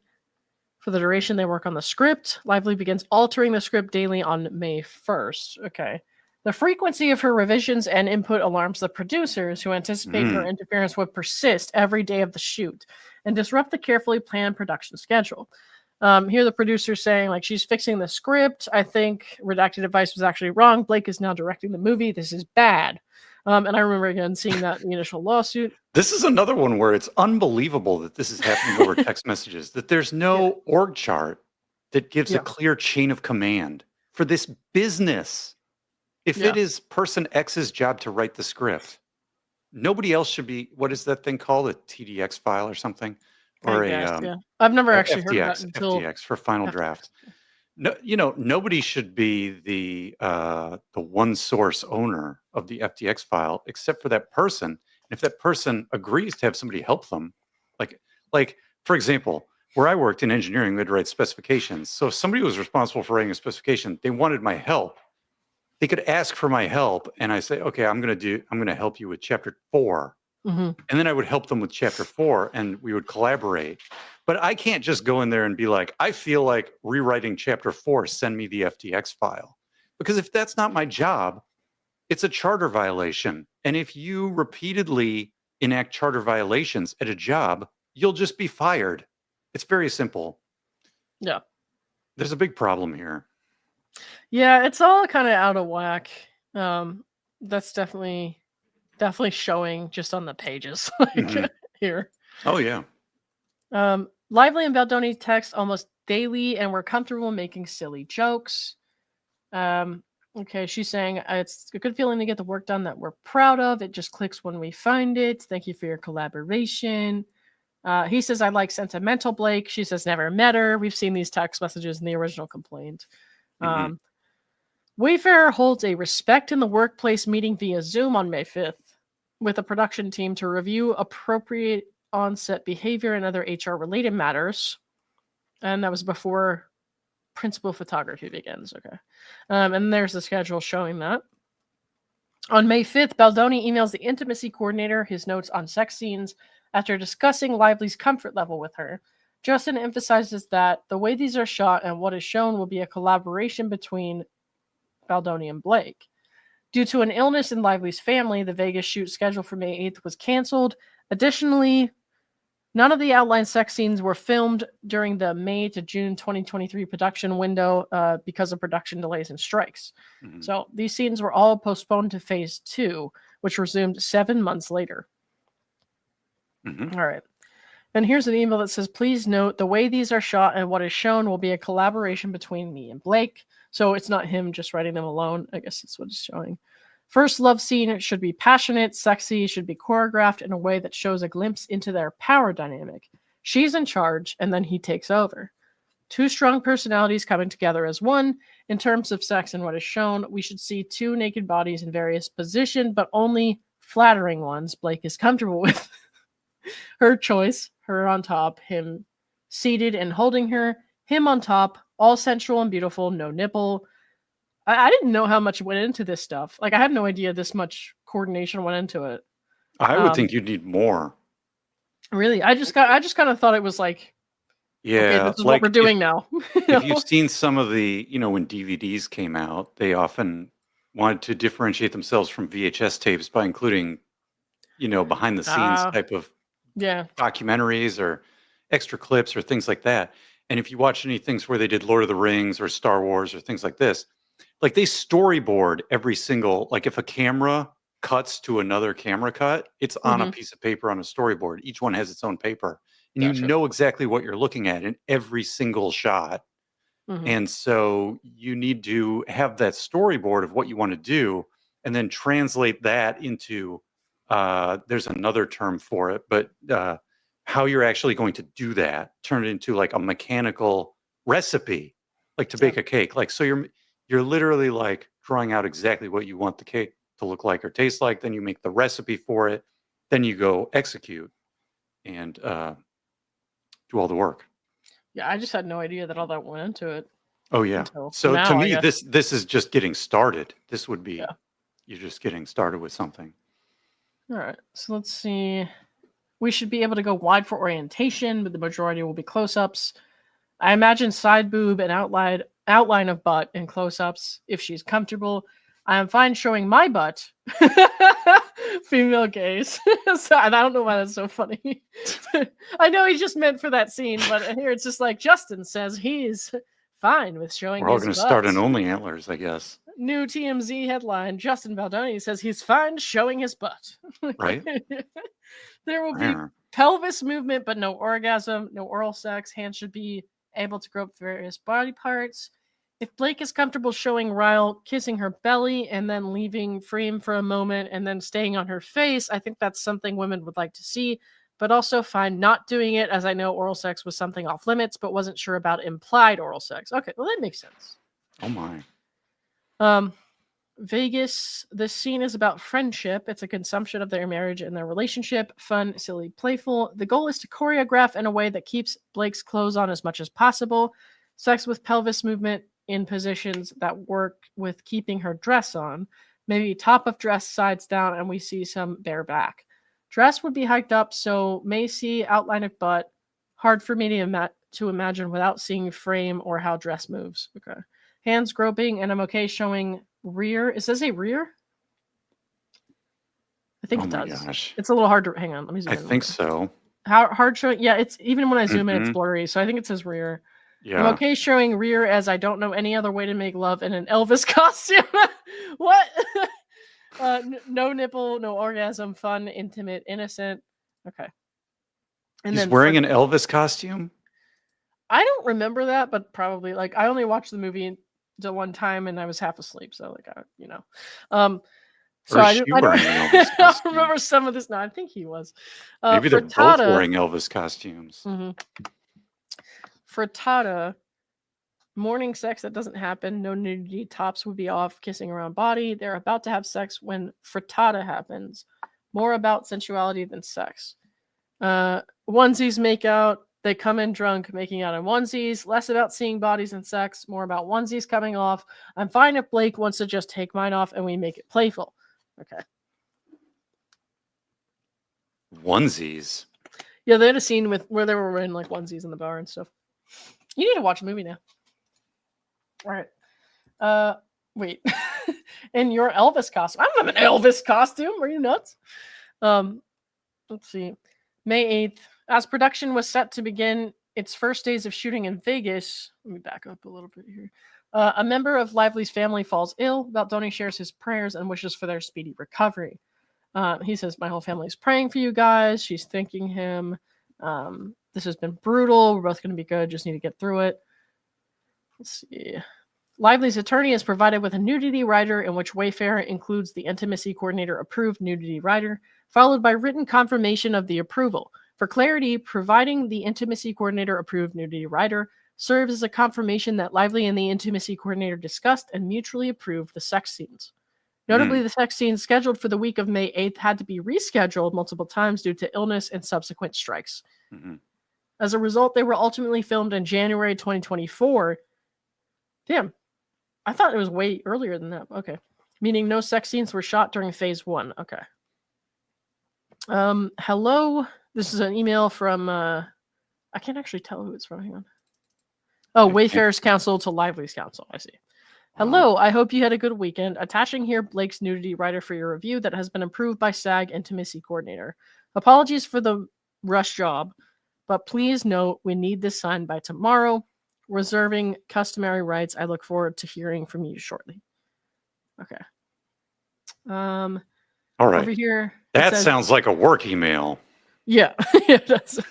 Over here it says, do you have written approval from the intimacy coordinator for the blank that you can share? What does that mean? Echo, hang on. For the too far. Hang on. For it's over here on the right. I almost think it says exhibit. I think it does. Kind of looks like it. Exhibit that you can share. Is it excerpt? Could be. Something that starts with an E. How about that? No. Yeah. Lively and Baldoni work at her apartment, making final script changes. Baldoni shares an encouraging message with Lively before day one of shooting. Lively expresses gratitude for her collaboration. Okay, here she's saying, Blake, well, here we are. Even though I've told you a bunch of times, I will say it again. Thank you. Thank you for listening to that part of you that told you to do this film with me. Thank you for diving in head first and caring so much about every little detail. Thank you for not settling for good at the expense of great. Thank you for the hard conversations and the fun ones. The long-ass nights and the flights, okay, where I'm not intentional. You are a once-in-a-lifetime talent, and you make everyone around you and everything you touch better. As your collaborator, your director, and your friend, I am so grateful and excited to take this journey with you and grateful for your trust in me. Journey? What is this, The Bachelor? This guy owes me $2 Canadian every time he says thank you. Oh, no. That's more than the lawsuit costs. I know, right? Let's tell the truth and enjoy ourselves while doing it. Love, Jay. P.S. Happy Mother's Day. You are also a fucking amazing mom. It's been a joy to witness how you love and adore your kids. They are all amazing and a testament to their parents. It's just like so sad reading this, thinking of how things are now. Right. Damn. I mean, it's almost interesting because when I think of going to a job and the interactions you should have, it should be very like measured, right? Like there's a dynamic range that's very, very shallow that you want because you're trying to just be professional and go do your job and go home.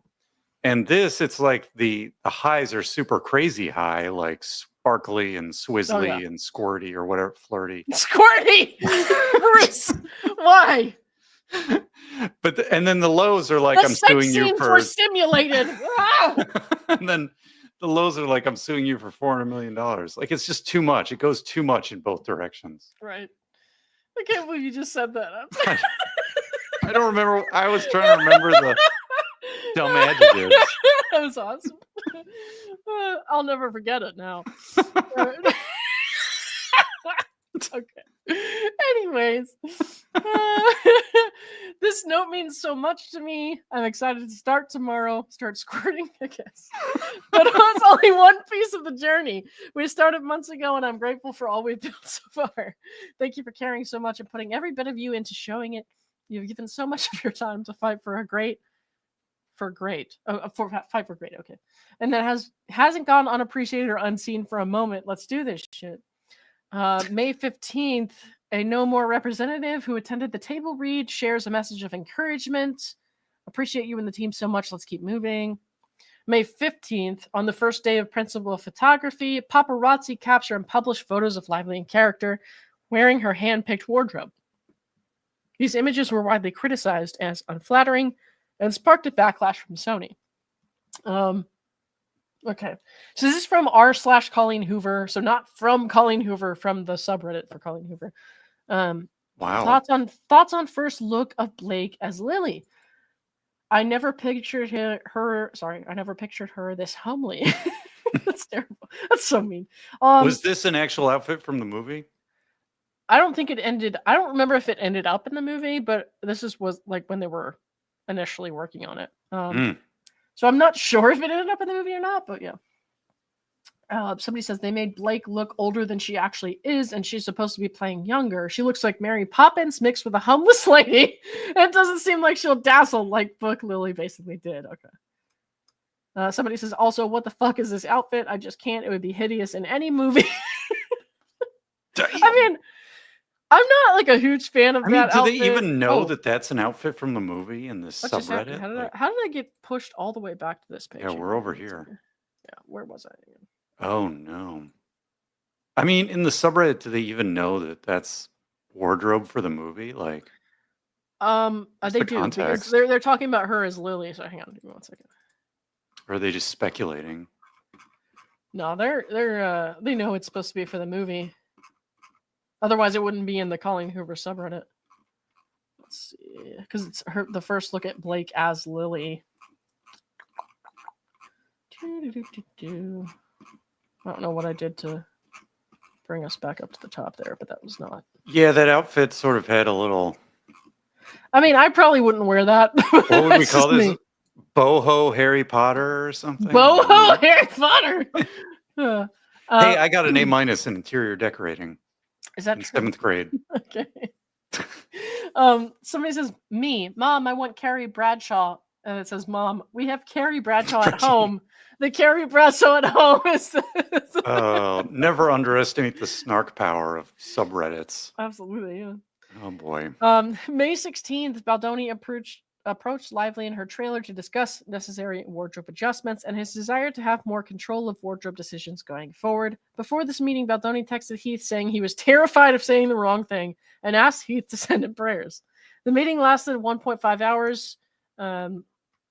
As noted in the Daily Wrap email, Lively's CRD complaint falsely characterizes the exchange as a lengthy outburst that delayed filming and caused the crew to wait for hours while Baldoni cried in Lively's dressing room. Baldoni did briefly become emotional during the conversation, but only in response to what he believed was a genuine compliment from Lively, praising his work as a director and actor. Baldoni later realized this was the first of many manipulations by Lively, who in this moment was trying to convince Baldoni to continue her autonomy over her wardrobe. I mean, there's another one. I mean, yeah. Why aren't they starting this movie with something in a contract that says you show up and you wear what the wardrobe people give you and you read your lines and then you go home and get paid? I don't know. Like, Man. why aren't these contracts fleshed out to that level of detail in this industry? It sort of blows my mind. You know, in the where I worked in a tech factory, if you had to wear personal protective gear that went all the way from like an anti-static strap all the way to a full body, contamination suit or something like that, and anything in between, you're contractually obligated to wear what you need to wear for the safety and security of everyone else doing the job. I don't know why they don't have that stuff in here. It's just a management failure, in my opinion. Yeah. Kat Thompson, thank you for the 5 super sticker. I appreciate you. I guess I guess that's the goal, isn't it? Wasn't the goal? Hang on, let me see. Yep, 5 out of 5. I guess I have to clap for you guys now. Because I said if I reached my super chat goal, I said I'll clap for you. So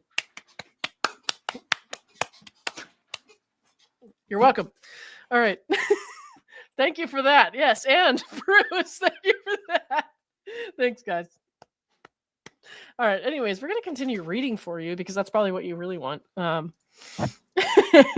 Justin says, "See her in 10, send me prayers. I'm fucking terrified of saying the wrong thing." Okay, so that's when he was talking before he went into Blake's trailer, I guess, or wherever they were meeting.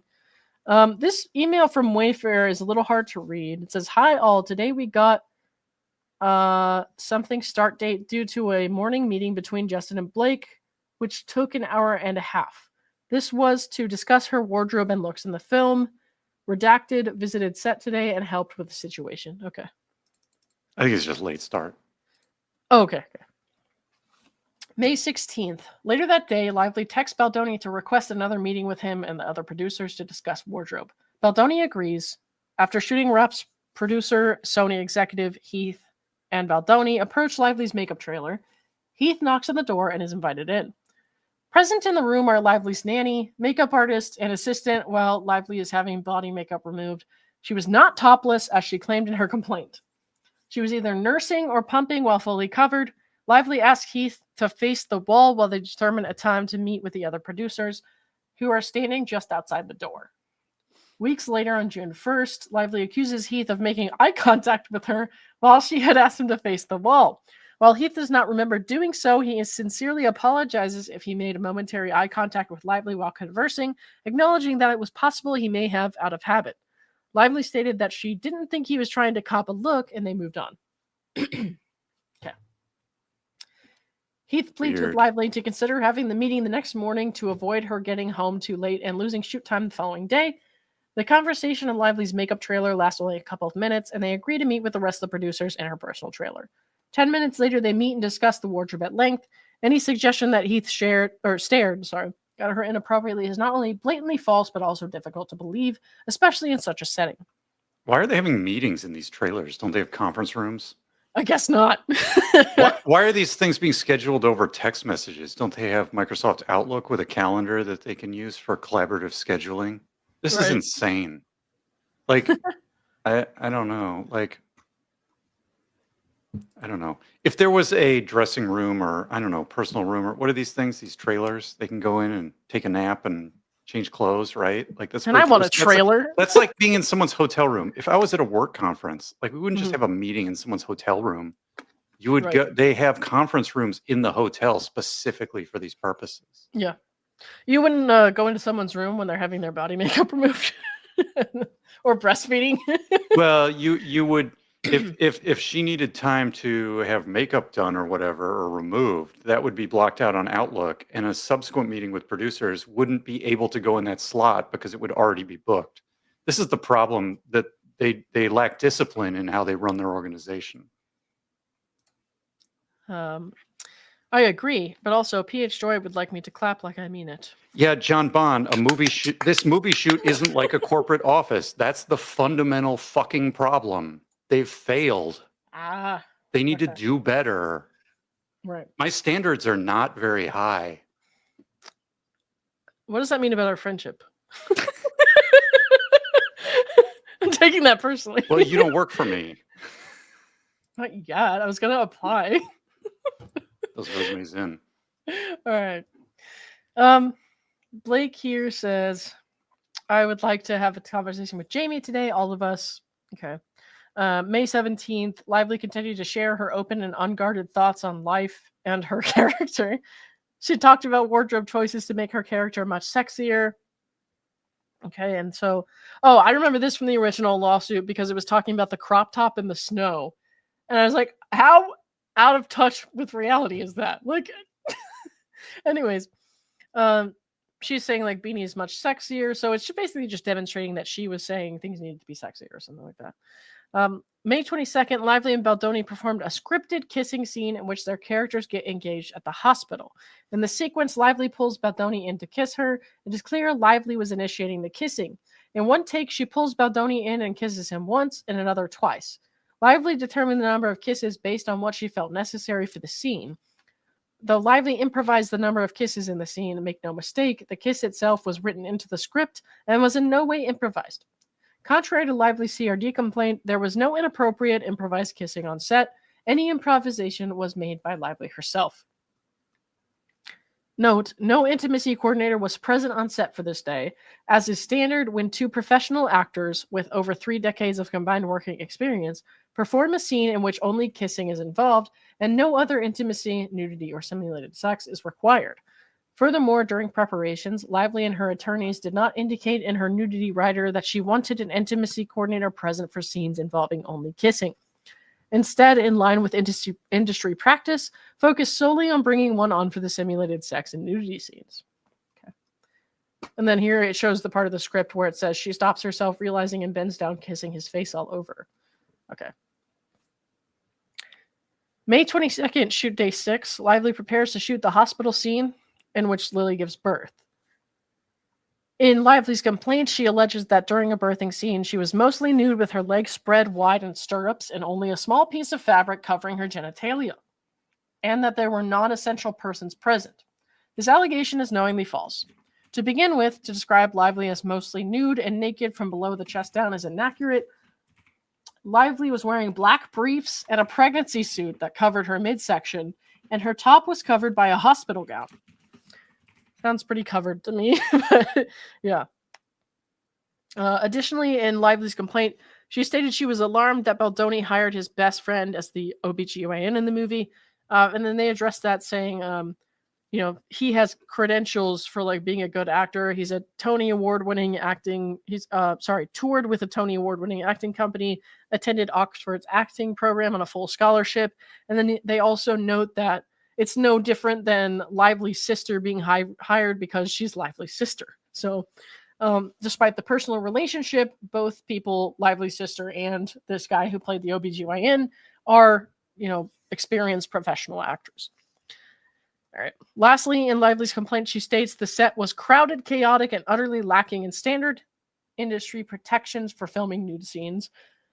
For one, Lively was not nude, nor did the set diverge from industry standards. Further, closed set protocols were followed every day on set. Note, Lively alleges that Steve Sarowitz was present for the filming of the birthing scene. This is entirely false. Mr. Sarowitz arrived later in the day after the birthing scene had already been shot. Here it says, showing there was a closed set. Okay. And then May 23rd, at the end of shoot day 6, on May 22nd, Baldoni praises Lively. In turn, Lively expresses her regard and appreciation for Baldoni while acknowledging she could be difficult and critical of others. Oh, that's not good to put in writing if you're going to do this. All right. So Justin's saying, you were amazing today. Blake says, thank you. I do appreciate it. I'm just a ball buster. I remember this now. But it means a lot to me. I care a great deal and always want to deliver. You were terrific. I'm proud of everything we did today, but really every day. Okay. May 23rd, shoot day 7. Baldoni, during a scene in which Sakas is wearing loose-fitting onesies, attempts to give Lively directorial feedback regarding wardrobe and encourages her to remove her coat to reveal her onesie to match the rest of the cast, who were also dressed in onesies. In Lively's complaint, she alleges that Baldoni used the word sexy in a tone that made her feel ogled and exposed. However, Baldoni, as the director, noted that the look would be sexy, referencing the wardrobe for the scene and not Lively personally. Okay. Lively had previously mentioned, verbally and in text, that she wanted her wardrobe to be sexy. Not like the frumpy thing that the Redditors were complaining about. His statements were immediately followed by a gesture indicating that Lively had something in her teeth and a request for someone on set to get her a toothpick. Oh, no. This exchange, all of which was captured on camera, was bookended by Baldoni's immediate recognition that Lively appeared offended. Baldoni offered multiple apologies to Lively moments later, despite the fact that he was merely doing his job. Wait, was he saying the spinach was sexy? That giant hunk of spinach in your tooth. Yeah, I guess he thought that was so hot. Erotic, yeah. It kind of sounds like it. All right. Let's see. Probably not. May 23rd. So here's the call sheet for that, by the way. May 23rd, later that day during this action sequence, Lively and Baldoni's characters would kiss, which is all caught on camera. Lively's complaint later accused Baldoni of discreetly biting and sucking on Miss Lively's lower lip during a scene in which he improvised numerous kisses on each take. As shown in the below script pages, the kissing was not improvised. Okay, so here we see it says, Ryo grabbing Lily around the waist and kissing her as, and then it whites out the rest of it, but it's basically just showing that the kissing was in the script. It's not like... Oh, quick cuts. Yeah. During lunch, as a part of continued creative discussion that Baldoni and Lively were having about the hospital birthing scene, Baldoni asked Heath to show Lively his wife's post-home birth video, stating to Heath that Lively had not seen one and was presumably interested in watching. Baldoni himself had seen the video prior and felt it was demonstrative of the spirit of his vision for the birthing scene. Heath agreed to share this deeply personal video and approached Lively with the video in hand. He proceeded to show her 1 second of it before Lively asked if Heath had permission to share the video, to which Heath confirmed that he did, I guess from the wife. I mean, Lively... I hoped he had seen the video before. I don't... Lively stated she would like to see the video, but asked to watch it after finishing her lunch. So he just like brought it up to her at lunch or before lunch. He was just like, here, watch this. Wait, what? Oh, no. Heath did not press the matter and moved on. Note, Lively never did see the video beyond the 1 second clip shown to her. I don't know, man. In any sort of working environment, I'm probably not going to show my family's body parts busting out a baby to anyone. Like, I can't. I understand the creative process here and why they thought that would be a good idea. But, like, at the same time, like, I think the better thing in this situation, right, is like, like you're in, high school biology class and they're showing you like babies being born or something. You know, they're You showing. show or your in- teacher. You show You're your in teacher's wife busting the you're baby in out or sex ed. something. You shouldn't be watching the teacher's video of this stuff happen, right? You should be watching a generic video All right, class. This of is the what it looked thing. like when I popped out my son. I feel like you could show an actor as a director what you want in from a different footage without using your own footage for something so sensitive. Oh, I for think that would sure. have been a better choice. Yeah. Now, it was clearly like if she's saying, "Oh, he tried to show me pornos or something," like that's clearly misstating what happened here according to this testimony. But Yeah, for sure. and it's weird because if it's like she didn't watch the video, but she saw a second of it. So she didn't see the entire timeline of the video. She just saw 1 second. Yeah. Confusing. For me, like personally, I cannot speak for Bruce, guys. So let's just say this is for me personally. Like, I tend to lean towards Justin's side of the story. However, I notice that people kind of pile on me every now and then when I see there's some nuance, and I'm like, well, maybe that shouldn't have happened, or maybe there's more to the story than we've seen, or there's a possibility that there's something more that happened that I don't know about. So, like, I'm Mhm. just gonna say this, and please don't pile on me. I think that was a little far. I really do think that was a little far. And I know she said, she You would mean watch it her later or complaint whatever. about this birthing video? I mean, showing the birthing video. I think that was a little far. I think maybe you could show a birthing video without Yeah, showing a person you have a your personal own. connection with without showing that video. Like, did they Yeah. necessarily do anything illegal or harassing or wrong because they asked? No, but it was still weird in my opinion. Like, that's still weird, but Yeah, that's I just mean, my opinion. we're just all trying to figure this out. I mean, all the information is ongoing here. And yeah, if she was like, "Oh, he showed me this video and it was really this coordinator who had permission to do it." That's just Yeah. another thing where you have to be super detailed about things, especially when you're going to court or whatever. I mean, we Mhm. saw this in the, Owens Yeah. Eckerd case, right? Like the petitioner was not detailed about certain things and made it sound like something Mhm. else had happened. And then when you get more details, you learn, "Oh, it really happened this way," or there's more context to it. Yeah. And then as you get, and there may be even more context to this, I don't know.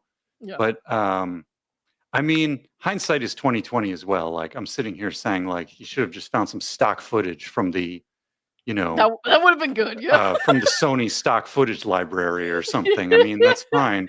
Yeah. That's hindsight is 2020. But I mean, Yeah. No, you that's know definitely for me. It's like it didn't cross like a line of legality or to the point where you would be like, yes, you totally owe this person money over it, but it was still weird. Like, that's still weird to some people for sure. Like, it's weird to me. So I don't know. All right. Anyways, that could have been handled differently, but it wasn't. So let's move on. All right. you remember those like 1950s, 1960s instructional videos they'd show kids, and they always had Wait. the Oh like stuck no. up There's a voiceover. screenshot. Oh, What? Sorry. geez. They're showing us now. Yeah. Anyways, And it's sort of like National Geographic, but it's like some old guy talking about. And then when Jimmy reaches into the Jimmy buys Susan a Coke. Good Lord. They're gonna have a good time at the movies. Oh, Remember God. to buckle your seatbelts before you get in your car. Those voiceover guys. They need one of those videos, Yeah. Lisa is about to give birth. Oh my god. So this picture, which thankfully we can't see any body parts here. I understand why this could be a beautiful moment for a couple, like someone who just gave birth. But damn, like that's that's a lot to show to somebody who I don't know if they were actually really friends, Mhm, or if they were just friendly because mhm, they were working together. Like, mhm. that's just a lot, like that's just a lot. I don't know. Well, I mean, I think the key thing from this legal perspective is they're trying to point out, hey, in this video, it's not like she's giving birth or about to give birth. It's after she's given birth, and Yeah.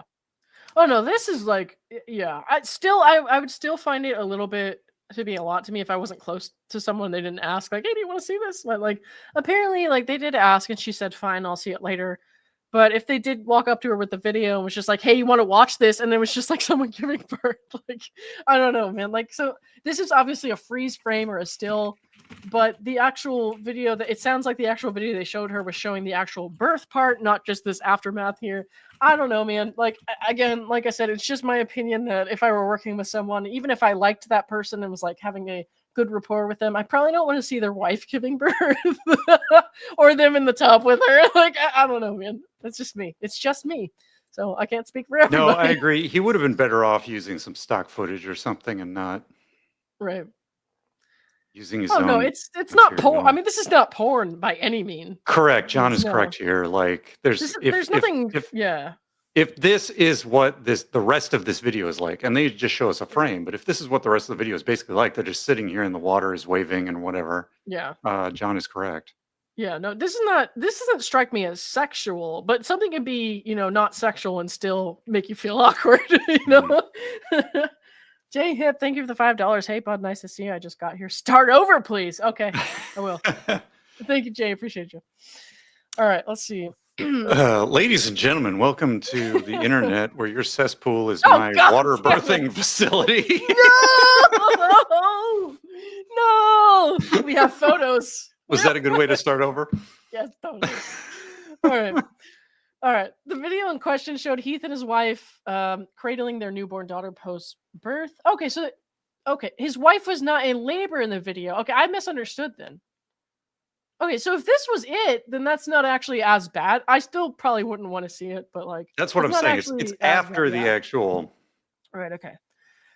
In fact, the video begins with the cries of the baby. The interaction between Heath and Lively lasted less than 30 seconds.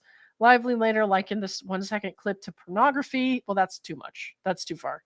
And stated that Heath showed her a video of a fully nude woman with her legs spread apart. Well, that's just not true if it's based on this. So, the attempt to transform this benign event into an act of sexual misconduct is intentionally offensive, and to characterize a photo with a newborn baby as pornography is perverse. That is, I get that. Okay, yeah, I agree with that. That evening, Baldoni and Lively's characters filmed a romance montage, slow dancing at a bar, completely in their own world, and I'm pretty sure that's the video we saw that came out. The complete footage of this scene was released, to the general public on January 21st. So I'm not going to go over this too much just because we've kind of seen that already, but it's showing that they were completely in their own world, even though there were people around them. Romance montage, low and rouse, slow dance. Yep.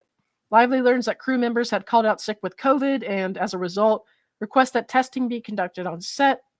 Despite the return to work agreement expiring, which laid out COVID protocols on set, there was still a remaining SAG protocol that if an actor requests those working in an extremely close proximity to him/her be tested, they must do so. Okay. Production complied. Okay. Sounds good. Contrary to her complaint, which states that they failed to implement COVID protocols, production was under no obligation to conduct regular testing unless specifically requested by an actor, which they did. Mm-hmm. The email below shows one of the film's executive producers notifying the crew of the following day's mandatory testing. Okay. It says, hi all. Out of an abundance of caution due to some COVID positive tests among our crew, one of our actors has requested that we COVID test those in the general area very close to talent on set. Despite the return to work agreement expiring, there is still a remaining SAG protocol that if an actor requests those working in extremely close proximity to him/her be tested, we must do so. Okay. May 25th, later that evening, Lively informed production that she had become ill. Production offered to send someone to her house to test her and her family, but she declined. Lively did not return to production until June 1st. Contrary to the complaint, which stated production deliberately withheld COVID cases from her, production was not obligated to inform Lively, nor were they aware of any crew members in her close proximity who had tested positive. May 26th, that's my sister's birthday. Baldoni texts Lively to let her know he is committed to making things run smoother across the board. All right. It says, Blake, I'm so sorry to hear you and Redacted are sick. I'm assuming that's one of the kids' names, I think. I know it's literally the last thing you needed right now on top of a tough week. I pray it comes and goes with mild symptoms, and more than anything that he is okay. If you feel up for it, I'm here absolutely anytime and would love to check in. I know this week was a lot, and I'm committed to making things run smoother across the board. Okay. May 29th, Wayfair was made aware that Lively had placed a call to the film's Sony executive to share a few grievances. One, Baldoni's sexy comment about the wardrobe of Lily. Video documentation clearly shows the comment was made in a non-provocative tone by a director to his actress. Okay. Two, Heath showed her a post-home birth video. Okay. Lively shared her grievances about the first AD, suggested that she be replaced. She and the second AD, who is also a woman, were shortly thereafter let go. All right. So again, like, what? By who? I don't know. By Sony? Mm-mm.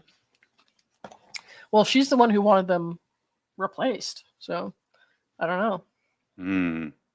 See, these are all these details that would need to come out in some sort of court process with testimony to really get all the context verified. For example, if she's claiming that they failed to follow some COVID protocol, then they need to find that policy, provide the written material, and then show some evidence that they violated it. Mm-hmm. Whereas what they're trying to do here with like that email is say, I mean, there's still claims to some extent, but they do have one piece of evidence, the email saying, no, we did do this, X. Right. We don't even know if it's X is what she's saying they didn't do. She might be saying they may be talking past each other, but that's the type of thing that has to come out in subsequent evidence. Right. Okay, so Baldoni and Heath were told during the call Sony asked if Lively if she wanted to take formal action regarding her remarks. Lively said no to pursuing anything formally. After that, Sony informed Baldoni and Heath of Lively's narrative, and they were stunned by the framing of events. In her later complaint, filed more than a year and a half later, she distorted the nature of this call, claiming she had contacted the Sony executive specifically to file an HR complaint. Okay. And was told Sony was powerless to act. This account is highly dubious, as Lively's pattern of successfully getting her demands met makes it difficult to believe she would have been dissuaded so easily from pursuing formal action if that had been her true intent. Moreover, Sony immediately informed Wayfair said the complaints were not sexual in nature, that Lively did not want to file a formal complaint, and she wanted to bring it to their attention so they would be more mindful going forward. Certainly, had she filed a complaint, Wayfair would have formally addressed any issues. Okay, May 30th. Baldoni, reflecting on his conversation with Sony Exec 1 regarding Lively's framing of the sexy comment and birth video, decides to draft a note for Blake in an effort to rebuild rapport and clear the air. However, Baldoni... Yeah. That'll go well. I wouldn't have done that. Yeah. I mean, not that he, did anything necessarily immoral or wrong. It's just that, like, if I were in this situation, I probably wouldn't. I probably just wouldn't. Yeah. Well, also as a director working with an actress, I mean, you're sort of like, it's almost like a manager and a subordinate relationship to some extent. Maybe not from an org chart perspective. Maybe it is. I don't know how their org charts work, but with these difficult conversations, you probably want to have them in person, not over email, text message, or instant messenger. Oh yeah, yeah. Or phone. He also sensed Lively was intentionally manipulating the facts. Okay. Blake, I really hope that redacted is okay and your symptoms are getting better. I'm so sorry you're going through this. I want you to know that I've been made aware of your concerns and I hear you. They are fully received and adjustments will be made imminently. Also, the dailies are looking wonderful, and while the last 2 days were tough, I assure you that your work was fantastic. I truly believe you're creating one of your most honest performances that will have a long-lasting and powerful impact. Look forward to working with you when you feel better, Justin. All right. June 1st. Upon returning, Lively requested a meeting with Baldoni and the film's producers, during which she shared a series of grievances. So this is when she did, I guess, it was kind of like, it feels a little bit, I know not literally, but it felt like a hostage situation from reading it. I was like, oh, okay. So either do this or else I'm not coming back, basically. Yeah. And I mean, if you're an employee of an organization, that is sort of the last resort you have. You can vote with your feet. You can leave. You can quit if you have enough concerns about a job. Yeah, definitely. Let's see. Lively revisited the sexy comments. She had also previously acknowledged and accepted Justin's apology for that. Despite this, Justin apologized a third time to move forward. Additionally, she accused Heath of looking at her when she had specifically asked him to turn his back during a conversation in her makeup trailer. So when we read about earlier. Heath explained that he hadn't realized he had looked at her but apologized. She acknowledged, I know you weren't trying to cop a look. So what's the problem? If you're saying, I know you weren't trying to cop a look, then what's the fucking problem? So why are you demanding an apology? What? Okay. Mm-hmm. Lively further claimed that Heath had shown her a video of his wife's home birth and thought it was pornographic. Okay, so here's, again, we saw a screenshot of that above. It was not pornographic. Like I said, I wouldn't have wanted to see that. I don't want to see people I work with in intimate settings like that.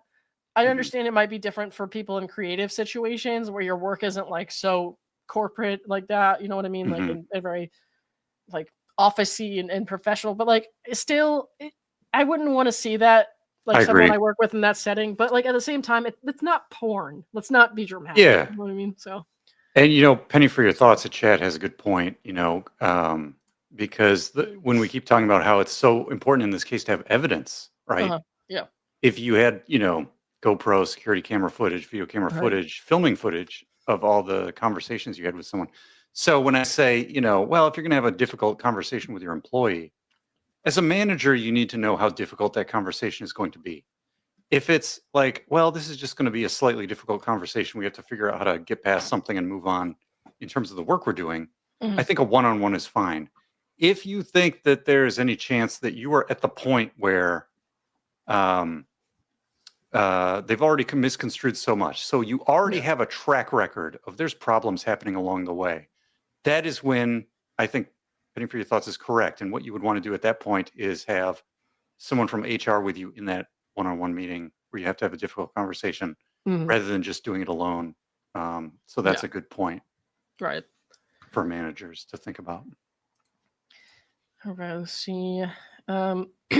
Shocked by this characterization, Heath said, or confirmed that she did understand it was video post-birth. He explained that Justin asked him to show the clip and that Blake actually had not seen the video. Okay, so she only saw that like 1 second, which is, I guess, what they screenshotted and put in here. Despite the explanation, Heath apologized once more. The meeting underscored the escalating tensions with Lively using the opportunity to air grievances over interactions that the team had believed were already resolved. Blake says, morning, if you guys want to have a 5-minute check-in before rehearsal, I can pop out of makeup early and meet you in my trailer. Eager to get back to work on a solid track. Okay. Important note, neither during this meeting nor at any other point during production did Lively bring up any of the more serious allegations that she would later include in her complaint. We've included the facts of the matter above for the sake of timeline while fully believing that these allegations were only added to Lively's complaint to bolster her claim and not as a reflection of the truth.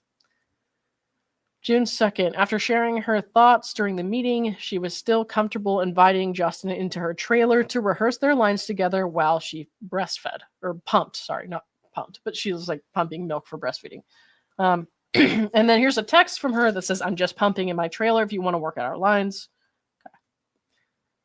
After facing pressure from Sony and one of the producers who believed Blake was no longer responding favorably to the first assistant director, Baldoni and Heath made the difficult decision to dismiss the first AD, despite feeling she was being unfairly scapegoated. In their text exchanges, both expressed discomfort with the decision. This move created turmoil on set, as the first AD played a pivotal role in production, making her replacement a significant challenge. Nonetheless, they ultimately conceded to Lively and Sony's request to replace her. Okay. Here it says, Justin says, just checking on you. I really don't want the AD to get fired. And then Jamie Heath says, I know, me either. And yet we're there, man. Let's talk later. Okay. June 3rd, Heath informed the first AD she would be replaced. Meanwhile, Lively prepared to film an emotionally intense scene in which her character, alone in a bathroom, reflects on the abuse she endured from her fictional husband. A closed-set protocol was implemented that day, restricting visitors without prior approval. Okay. Notably, Justin's character was not involved in this scene. And then showing safety meeting will be held at call on set. There's a closed set, so it's again just proving that there was a closed set. There were no people in there that shouldn't have been there. June 5th, Writers Guild picketers arrive on day 13, forcing production to act quickly to keep filming on schedule. In response, the producers devised a solution to shoot on a boat, far from the sound of the picketers' horns. The team spoke to a boat owner and worked out a deal to shoot on a boat. After rehearsing a scene to shoot there, along with a romance montage moment, they were about to have the boat leave the dock, and then picketers arrived. Oh no. At that point, right. At that point, Blake wouldn't cross the picket line, so we called lunch. Despite being obligated by her union to continue shooting, Blake refused to do so.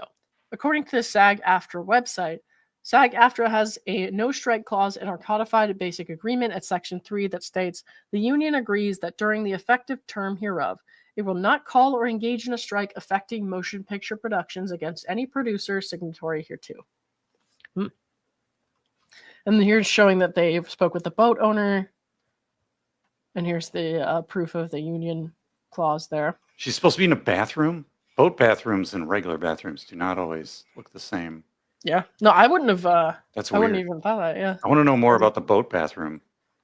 I'm gonna go back and I think watch this again because I know one of the mods, Mr. wanted to do like a screening where we all watch it. But like, I want to watch it again like with his context and be like, oh, I totally see that now. Well, it sounds like they didn't film it in the boat. Mm-hmm. Because she wouldn't go. No. So we don't know where. Maybe they filmed it in a normal bathroom then. I guess. Yeah. It's complicated. June 5th, Baldoni still feeling terrible about letting the AD go. Shared he wanted to reach out. Below is the text exchange between him and Heath. So it's saying, I just think some words like redacted, I know this must be hard, I'm so sorry. Hopefully we can have a conversation when you feel it to be appropriate. But for now, I simply wanted to tell you that I appreciate you and I'm so very sorry. This is not your fault. So that's what he wanted to say to her. And then Jamie is responding with what he thinks should be said there. I just want you to know that I love and appreciate you deeply. This whole thing has been a heartbreaking mess.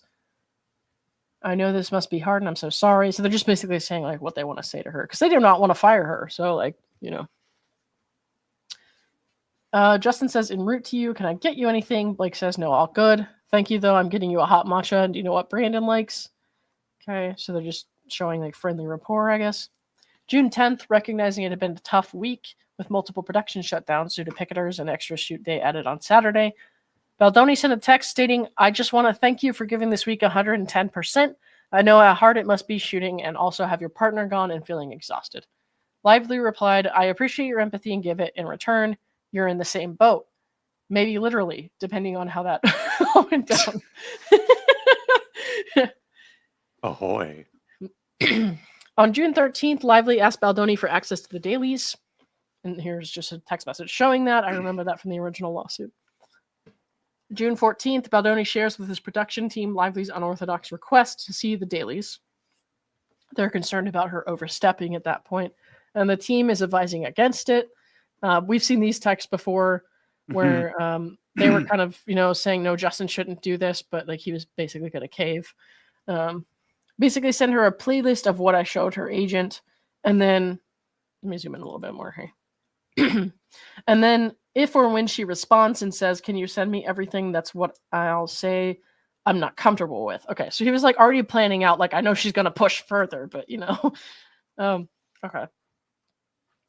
Yeah, it's crazy again. It's roles and responsibilities and security. So, where I worked, there were certain collaterals that I just didn't have access to. And unless I needed it for my job, I couldn't just sit there and be like, I demand to see these files over here. Like, it's not going to happen. Right. And you have to go into your job knowing what you are and are not going to be able to access. Mm-hmm. It's not just this arbitrary thing you can figure out at the last second. Yeah, lots of lines crossed from what we're seeing. So let's see. Here's just showing that they made the decision to shut down production until the strikes were resolved. Production was halted. The next day, they were notified that WGA had agreed not to picket their set. Okay. Production attempted to reach out to Blake to stay until the 23rd as originally planned, but she had already made arrangements to join Ryan in London and refused to return. So in total, she shot for 16 days during phase 1 of production. Below is an email with the production attorney notifying Blake's lawyer that, despite her unavailability, production had not shut down, and further inquired about the status of the still unsigned certificate of engagement, the preliminary contract required before commencing work. This email was sent on June 21st. Okay. Wait, so she did what? 17 days of work before signing a work contract? 16 Or days of whatever? work. How did that happen? So they like kept her pay, I think, in escrow until they got that signed contract, and she still hadn't signed it. And I can't remember exactly how that ended, but I guess we're gonna find out pretty shortly here. That's very strange. Yeah, not. It seems No like tech employer I know would employ someone without them signing an employment agreement first, regardless of when and how you get paid. Yeah, well, it seems like she kind of used that as a bargaining chip at some point. So Yeah, that's a very bad miss. Like if you're just like, well, normally every employee signs an NDA or has to sign a particularly written employment agreement, and somebody doesn't, then they can't start. You shouldn't get a badge. You shouldn't be let in the building. Yeah, well, since I don't know much about filming, like in general, like I haven't followed many behind the scenes stuff like this. I just don't know, like, is that common? If maybe somebody else can tell us in the comments there, but I've never heard of anything like that before. So I was just kind of like, why would you even go? Yeah, I don't know. It sounds like a lot of this movie making stuff is really loose and off the cuff compared to government work or private sector work that I'm aware of, which I think is a big mistake. I have to let my dog out, but I will return. Okay. Slug Entertainment, how many geckos would say Baldoni and Reynolds? We can find our saviors in the geckos. Probably, I don't know. Ask the guy who knows how many licks it takes to get to the center of a Tootsie Pop. I'm not sure. All right. Let's see. Here's the email. It says, production made an attempt to reach out to Blake to stay until the 23rd, but we were told that she was leaving, and as a result, we are using the time to shoot other scenes where her character is not in. June 16th, Wayfarer undertook a significant and costly effort to rework the shooting schedule.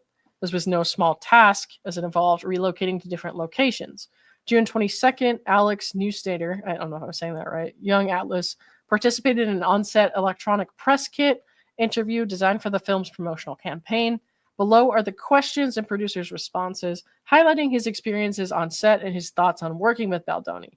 So here, Alex said, I love his energy. He brings so much passion and cares so much about it that you can't help but feed off that. And even through all the turbulence of these scenes that we're doing, it's just that energy and that passion that's really driving everything. And he's also very creatively open if things aren't feeling right or we need to change. Little things, super flexible, which really makes all the actors more comfortable together, I think. So obviously, this is showing that other actors on set were like very happy with Justin as a director based on what they were saying in this.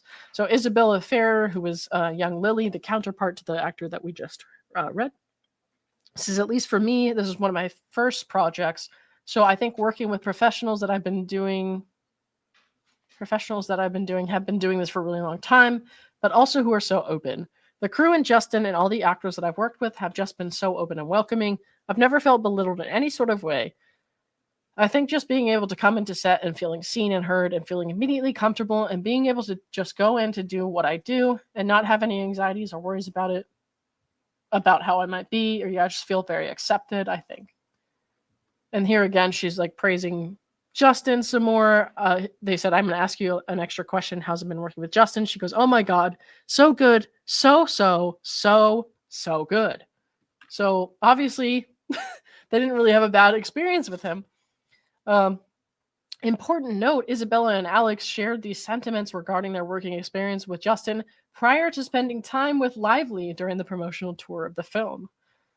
On June 22nd, Brandon Sklenar, I don't know if I'm saying that right, Sklenar, I don't know, participated in an interview. Sklenar, I think, is how. Okay. And then he's also asked, gotcha. He's also asked about working with Justin. He says, let's see, did you talk to Justin? Did Justin reach out to you to talk about the piece? Brandon says, I had a phone call with Justin, and over the course of the phone call, it became very clear to me that, or what this was and what it meant to the people who have read this book, men and women alike, but largely women all over the world, and how much it's helped them. And then also Justin's passion and his intention behind making this film. I think was one of the biggest things for me because he does have such a strong intention and you can feel it, or intuition. No, intention. My bad. I cannot see that. Hang on. Yeah, the Intention. highlighting makes it hard to read. Yeah. Intention, and you can feel it when you speak to him about it. And I think when creating anything, I mean, that's kind of paramount in making something halfway decent. And his intention is very strong. And he hires people who also have a very clear intention. Okay. And then there's just more of these interviews which are talking about working with Justin and Jamie. And they're all positive things. So it says, note, not all cast members participated in EPK. June 26th, Lively checks in from London to send well wishes and request access to select scenes that Baldoni had prepared. The two co-stars remain in open communication. So here's more text between them. It says, hey, I hope it went well this week. Are you happy with what you got? Would you mind asking whoever sent before the pic again? I was locked out of my account. I never got to see. It's expired now. They can make it so it doesn't expire, ideally. Somebody did that on purpose. All right. I'd love to see the edit of the scene you have as well. And anything else you want to share. Also, we all have strep again. Jesus. What's going on in that penthouse? All right. Oh, no. Hope you guys are on the mend. Damn, kids have been amazing. So proud. Last day today. I'll email them now and get it reposted for you. All right. And then don't they have a bunch of kids? Yeah, 4. Yeah, kids are how you get sick. They go to the school. Jesus. They eat the dirt from the playground. They go to lunch. They get jam all over their hands. They run around and touch you with their jam hands. Before you know it, you got strep throat. You got the flu. From jam? Yeah. Their jammy hands and germs. It sticks. Nasty. All right. The little kids. That's how it happens. They all run around. Final day of shooting phase 1. Production will go on hiatus. There's the schedule there. July 11th, Isabella Ferrer reaches out to Baldoni 2 weeks after production had wrapped to share her gratitude for the experience. And then there's Isabella just like sending a really nice message to Justin. I also have to say thank you so much for an incredible experience on my first film. So clearly, between them, they had a good working relationship. Lively again reaches out to check in with Baldoni during the SAG strike to inquire about Baldoni's assembly cut and to request access to the dailies for a second time. Her first request was on June 13th. Baldoni, feeling it was too early to share, promises to send her cuts as soon as he is ready. Lively reluctantly paid nominal lip service to the notion that Baldoni, the film's director, was entitled to the time and space needed for his directorial cut, but continued to push. Baldoni did not assent to this request and said he was excited to show her when the time is right. All right. And then here they're just, I remember this, they're going on about that, and she wants access to the dailies, and they don't really want to give it to her, but she keeps pushing for that. And apparently it's not normal for like the actress who's not writing or producing or directing in any way to get access to that. So yeah, I mean, this should all be part of the job description before you, well, when you sign that contract at the beginning, that presumably if she never signed, they should have just moved on with someone else. But yeah, like you should know what your roles and responsibilities are going in, and if there's some, and hindsight's 2020, there could be some new things that come up, and it's like, well, whose job is this? Right. Okay, that's management's job to figure out whose job it is, and if it's not your job, then you need to do your job and let it go. Like you can't just, Yeah. I don't know. It's weird. Like, I was a tech manager. I didn't work in the finance department. I didn't have access to the financial data. Like, it would have been weird if I'd been like, oh, I want to see the finance spreadsheets. Well, have you ever tried? Well, I mean, it just doesn't make any sense. It's like, it's not my job. Like, I worked in the building. It wasn't my job to go make burgers in the cafeteria either. Yeah. Like, everybody would have looked at me weird if I did that too. Yeah. Or I had gone into the CEO's office and said, I want to attend a board meeting. Like, who the hell are you? Like, well, you have to know what your job is. And more importantly, you have to know what your job is not. One of the companies that I work for, we work with a law firm to send appeals to insurance companies when the insurance companies don't want to pay the hospitals for medical services rendered. They're like, this wasn't medically necessary, even though it totally was, Okay. or this wasn't approved ahead of time. And I'm like, well, the person was dying, like, so Yeah. it'd be like if I so I write the letter, the law firm sends it with their like legalese and stuff. Mhm.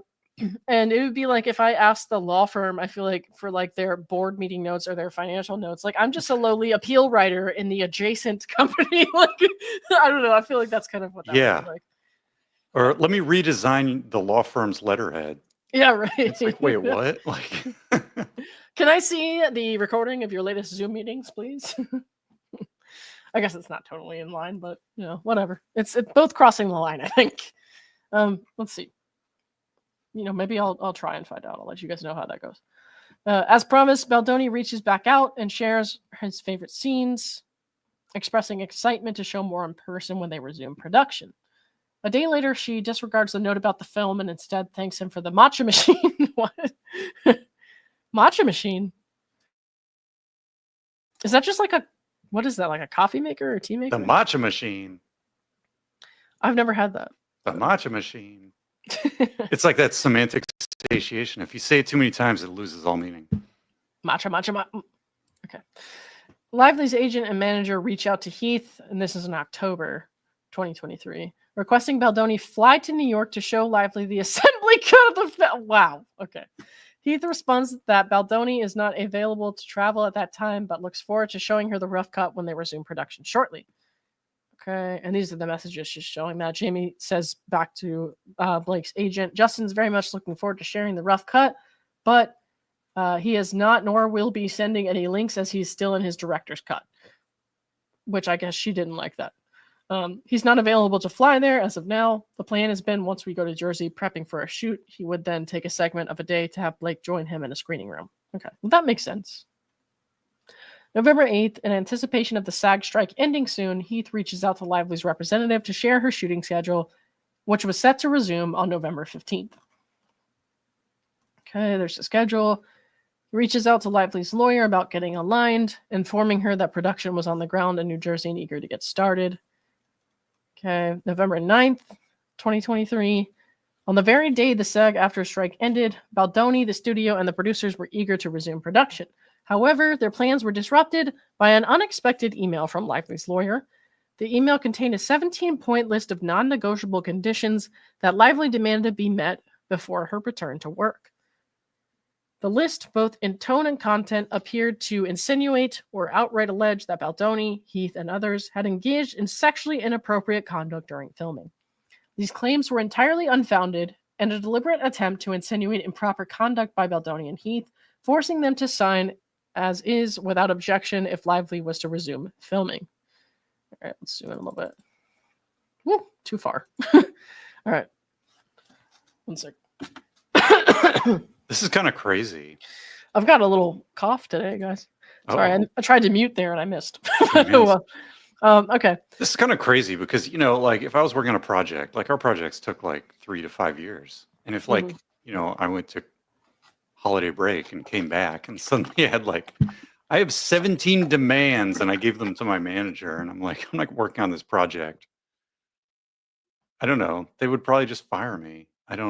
But the problem is if you've already shot all this material, like firing someone is bad because you're basically saying we're going to start the whole entire project over again. Yeah, that wouldn't work well for a lot of people. Which is fairly expensive. Which is why I'm very surprised that they don't have, that Sony or whoever this is doesn't have some sort of thing like once you've signed this contract, like, there has to be something in there like, well, you can come with your demands, but tough luck. Like, too bad. You can't do that. Right. Yep. Or you owe us a ton of money or something. I don't know. They need some sort of liability protection because they're in this situation where you're creating this collateral that's sort of irreplaceable.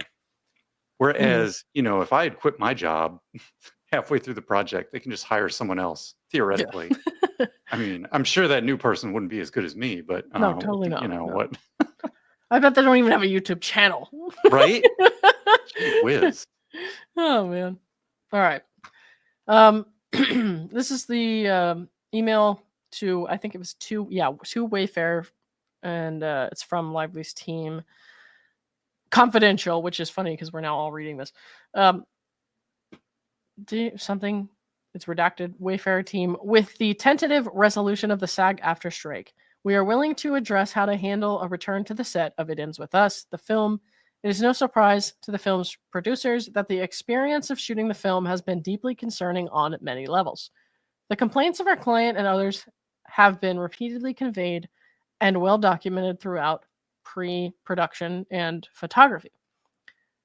While we reserve all legal rights at this, I don't even know what that says. At this something can client our client I don't know how you at can this read at this stage, our client is willing to forego a more formal HR something as I'm dead. I'm done. Is it? I can't. This is so hard to read. There isn't a better version of this somewhere? There probably is. Maybe even in the original lawsuit, we probably went Mhm. over this. But let's see. We'll just read what we can here. I think it says process, but I don't In see it. order, okay. A formal HR process and something returning to work and finishing the film as long as the set something moving forward in order for our client to feel safe. Returning, okay, to the production. We are attaching a list of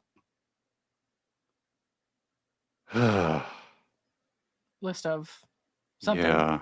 that will need to be guaranteed and observed by the film's producers. Does that Could be say list of process. protections? Protections. The film's producers, if the production is unwilling to accept or uphold these Yeah.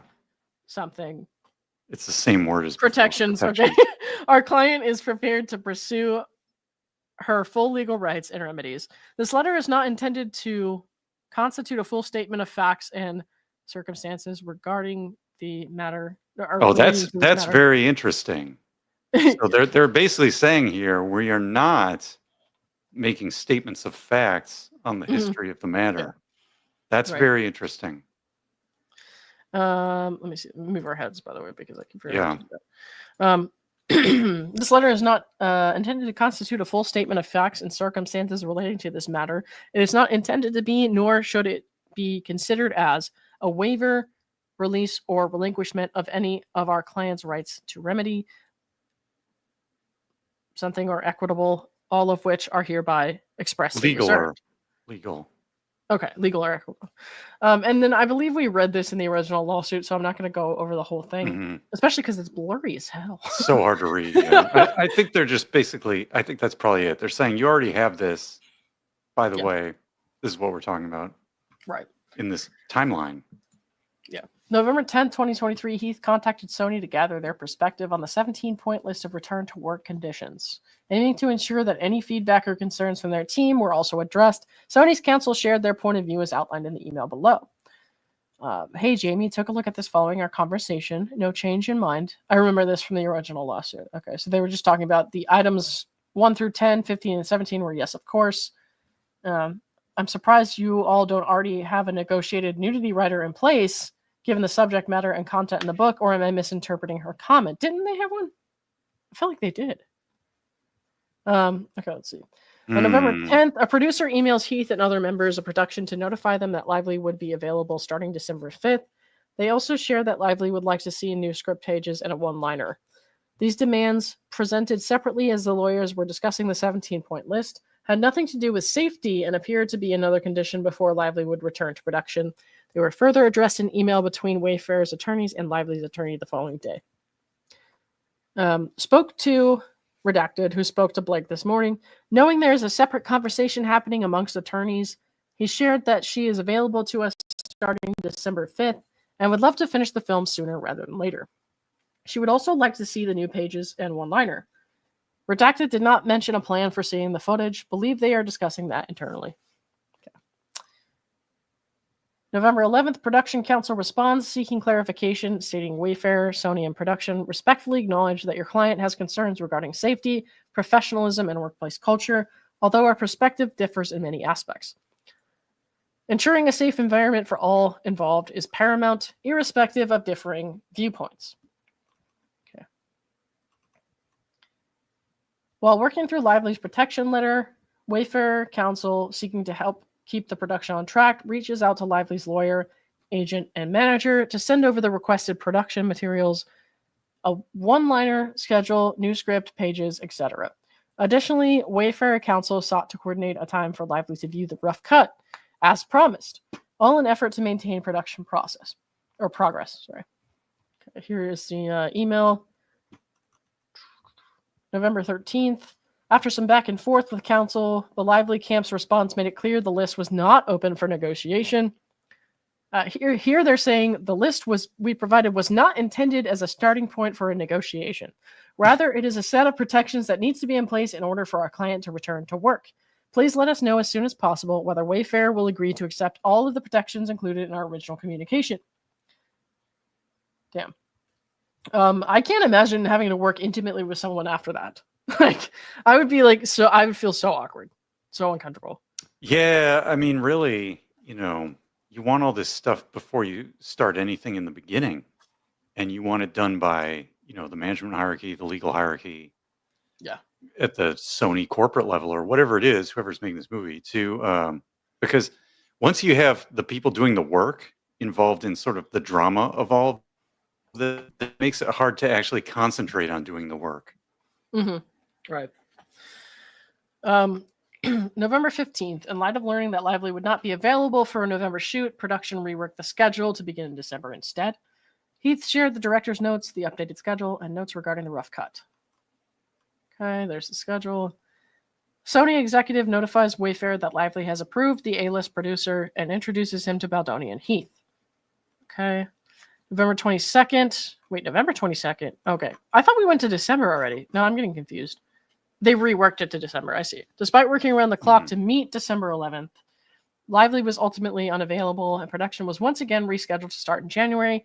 The production office was notified, shut down, and set to resume in mid-January. It ends with us production update. Here they're saying production will resume early January, not on December 11th as previously communicated. Okay. Now we're in December. December 27th, Baldoni emailed his team of producers with notes on his revised script, expressing sadness and frustration over Lively's takeover of a film they had spent years developing, writing, and funding. Having no energy left to fight, he reluctantly declared he was waving the white flag and submitting and would give Lively 98% of what she wants. He also conveyed serious concern over handling the intimacy scenes, given the accusations inherent in Lively's return to production demands. Baldoni also asked his producing partners for guidance, stating he was rightfully afraid that something innocuous or not to Lively standards would very likely be used against him, as it already had, adding that creativity is impossible in an environment shrouded by fear. A producer responded, thanking him for his thoughtful breakdown, especially considering the circumstances. Okay. Mm-hmm. Yeah, psychological safety is an important consideration for these type of job sites, managing the work on a project. I have a video on my channel about that. I know. I've seen it. All right. What was that like? The management best practices was like episode 5 or 6, like recently. It was like a month ago or something, right? Yeah. Okay, so here's just showing what was actually said. I've come to terms with the fact the only way out is through. I'm waving the white flag and submitting. I'm going to give her 98% of what she wants. All right. December 28th, Lively emails Baldoni to request a meeting at her apartment with him and the team ahead of the start of production on January 4th. Why are you letting these people into your home? Like, if you're that afraid. Here's the email proving that she asked for the meeting at her apartment. Let me see. We'll host in Tribeca. Yeah. Okay. Well, now I know where she lives against my will, but thanks. I mean, it's almost like this. It's almost like a, I don't know, like an entrepreneur or startup culture kind of, small business. But the problem is we're talking about movies that make, $500 million or something. Like, it's not a startup. You can just cook up a business plan in your loft. Yeah. What about a penthouse? You cook up a business plan in someone else's penthouse? Oh, boy. Not the penthouse. Please let me in the penthouse. Dear Penthouse Forum, we made a movie. All right. Okay. January 4th, Baldoni, Heath, Sony executive producer, The A-list producer and the film's first AD met at Lively and Reynolds' New York apartment ahead of the scheduled production restart on January 4th.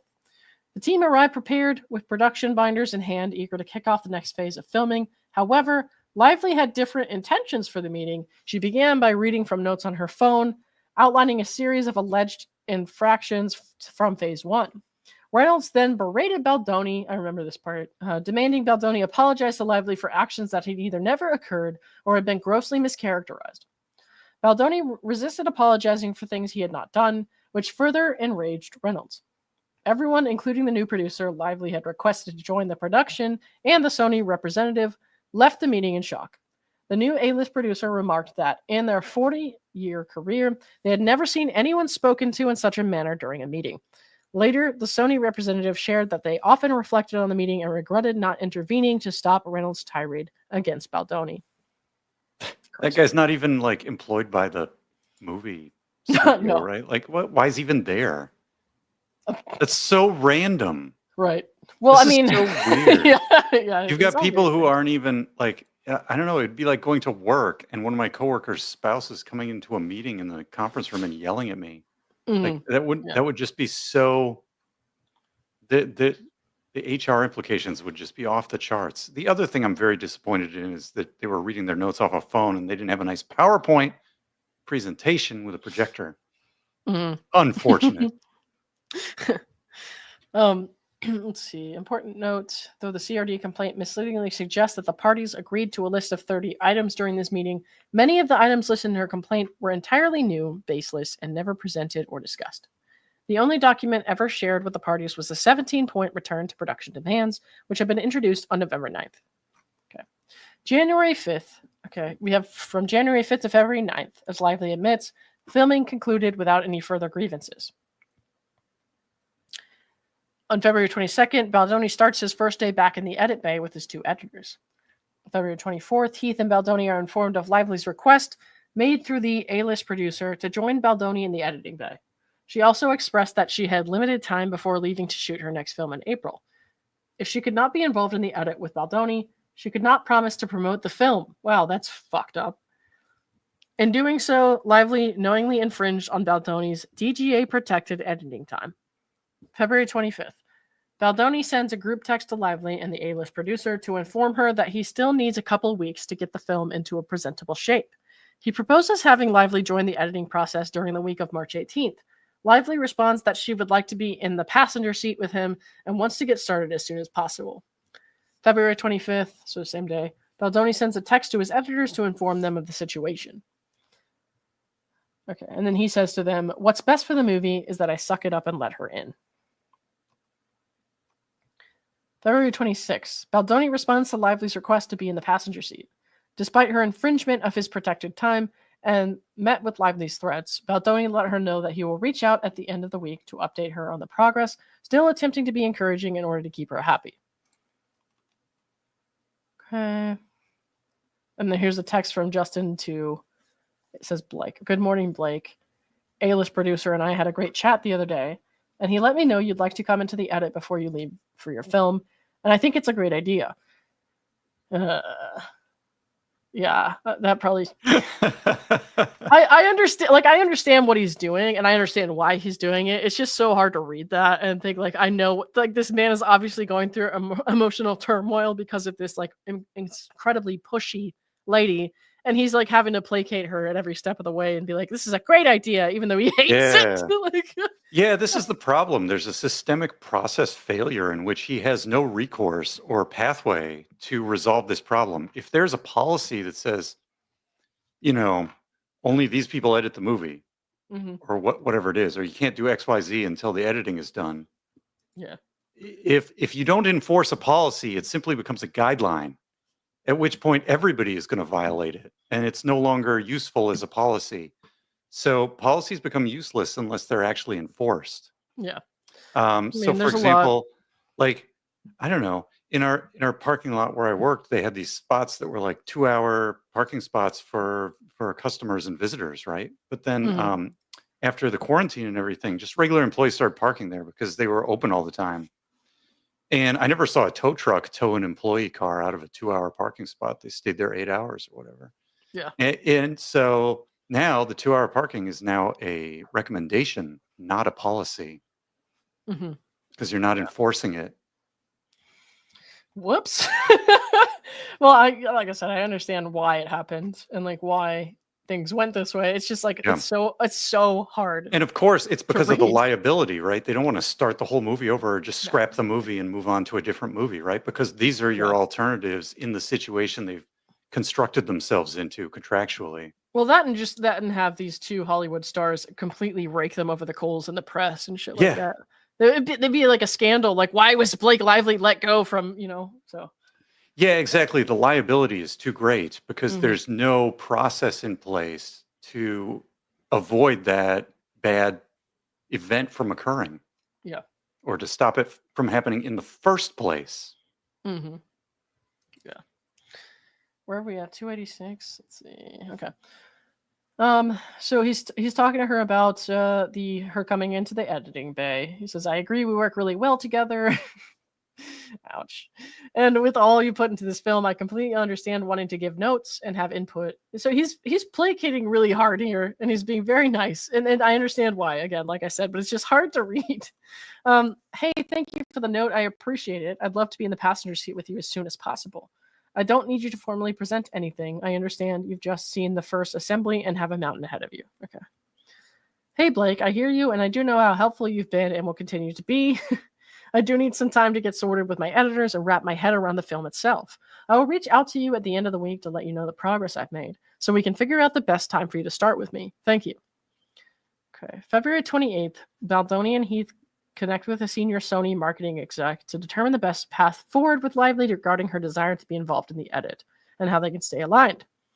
After the call, the Sony exec expressed to Justin, "We are all in it with you. At the end of this pain is a big win."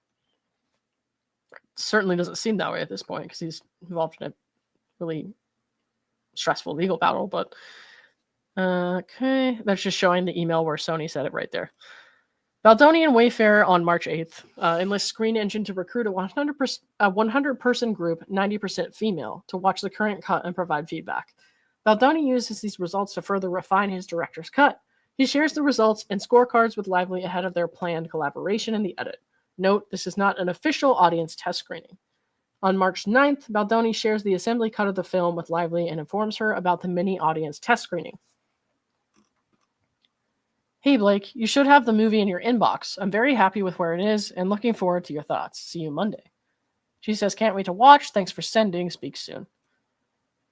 And then Justin here says, "Hey guys, just for my own edification, I hired Screen Engine to recruit a 100-person, 90% women group to watch the cut." She says, "That's great. Send the full breakdown. Would love all scores as well as cards. It's invaluable info as we dive in." March 11th, he texts with his editors. Okay. Wow. "Thank you for getting all those This organized." blows Okay. my mind that they don't have some sort of, Yeah. like when we did projects and you had collateral, right? Like you're going to make a new Mhm. computer part or something. There's like a single person responsible for doing a release. If you have a subcomponent or something like that.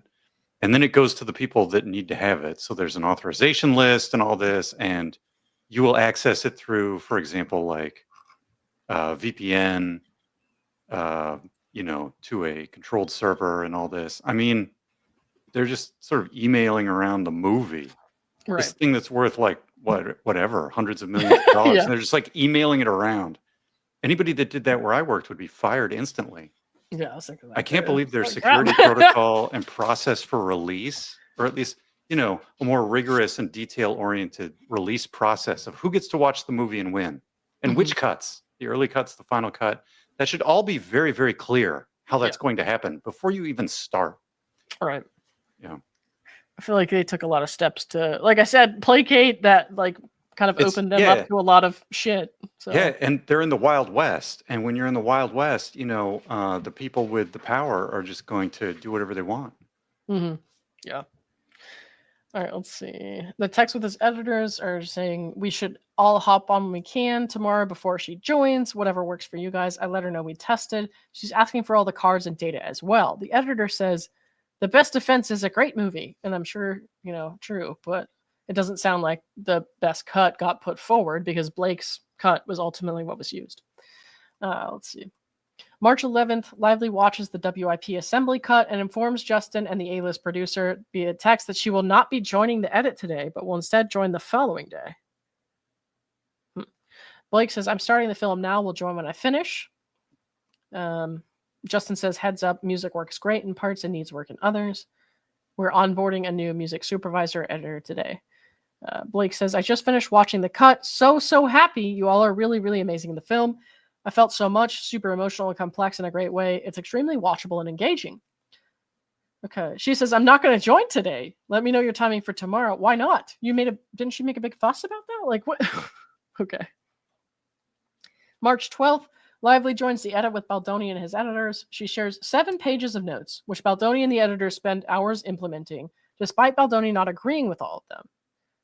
Despite sharing 7 pages of notes and requiring Baldoni and the editors to incorporate them, Lively did not show up for day number 2 in the edit with Baldoni, so she didn't even show up that day. He checks in with Baldoni via text, and Baldoni shares the following. All right. So these are the texts from between Justin and Jamie. Jamie says, hey man, did she show up today? Justin says, no, I told her I would let her know. And then much to my disdain, I have to zoom in a lot to read this. Okay. So I'm assuming he's sharing screenshots between him and Blake. Blake says, I would love to hop on with you and the music supervisor today to share context and intentions if that works for you both today. I'll make myself available anytime. The only time I'm out of commission is 3:15 to whatever. And what's the plan today for the edit? I cannot really read what these texts from him are saying. Hey Blake. Yeah, no, it's too blurry. I can't. Let's see. Anyways, basically he's just sharing the screenshots. Then Justin says to Jamie, it's a sprint. Someone needs to tell her. She doesn't get it, and I'm sure she thinks I don't get the fact that she's not promoting it until she gets what she wants. It's like a cordial Mexican standoff where the fighting is going to happen behind the scenes. This is where you guys and Sony step in. Jamie says, yeah, let's discuss today. Yeah, more Game of Thrones. Editor number 1 says, what do we want to do about the falling in love montage? Now that I've gotten reel 3 off to music, I'm looking through reel 4 and I see there are 2 cuts from the walk and talk / first kiss scene in the love montage. The first one is obviously from that scene. The second one I think we can get away with. I just spoke to Redacted, who's been through all the footage and says there's just no more kisses from scenes that weren't already in the movie. I just did a version of just talking out that first wider walk and talk kiss. Seems to work well. Justin says, I think we have to wait on this until we solve the other Blake note of sex / romance after Atlas. We may pull the onesie sex out. Okay. I don't remember if that was in the movie or not. Or not, yeah.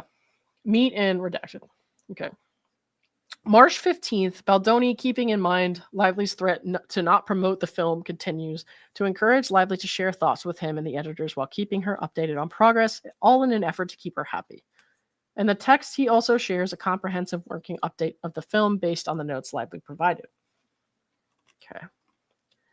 Hi Blake, if possible, could you send over your rooftop scene thoughts, as we never got to them? Stuff coming to you this afternoon.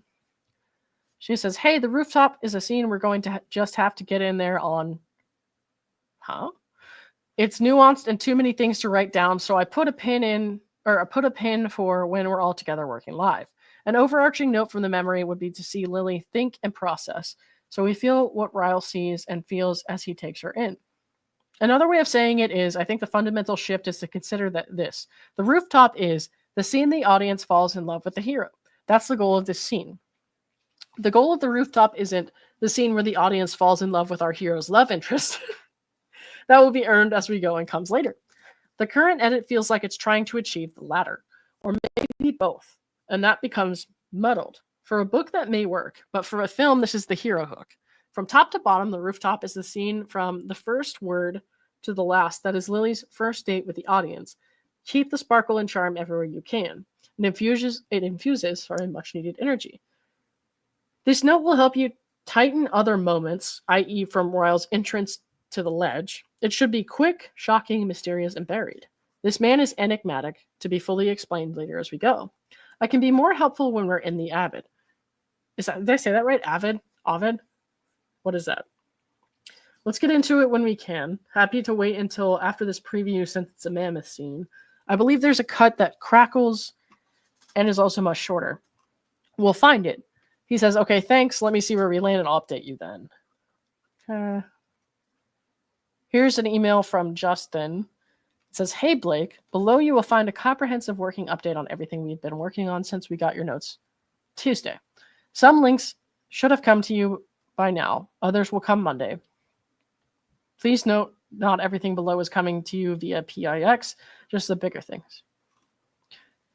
On April 3rd, Sony informs Wayfarer that Lively has escalated her demands, now requesting solo time in the editing suite with her own editor. What the fuck? Okay, a shocking and unprecedented overreach.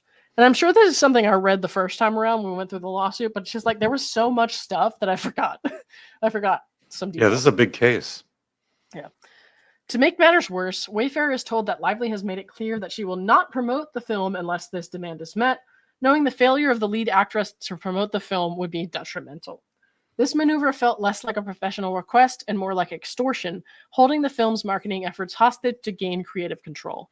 Wayfarer is left with no choice but to agree. It's so weird that you have this situation where you've basically filmed a movie and then you're like, well, I'm just not going to promote it. Right. Like you either, I don't know what, like you either have, I don't know. I You should feel either like have a job contract or you shouldn't. Like something should either be your job or it shouldn't. Right. Like it just blows my mind that they've been making movies since, whenever. Mm-hmm. Like what, 1920 with sound or whatever. And like they haven't figured out how to set up a process where they can get a movie done without something like this happening. Right. Okay, let's see.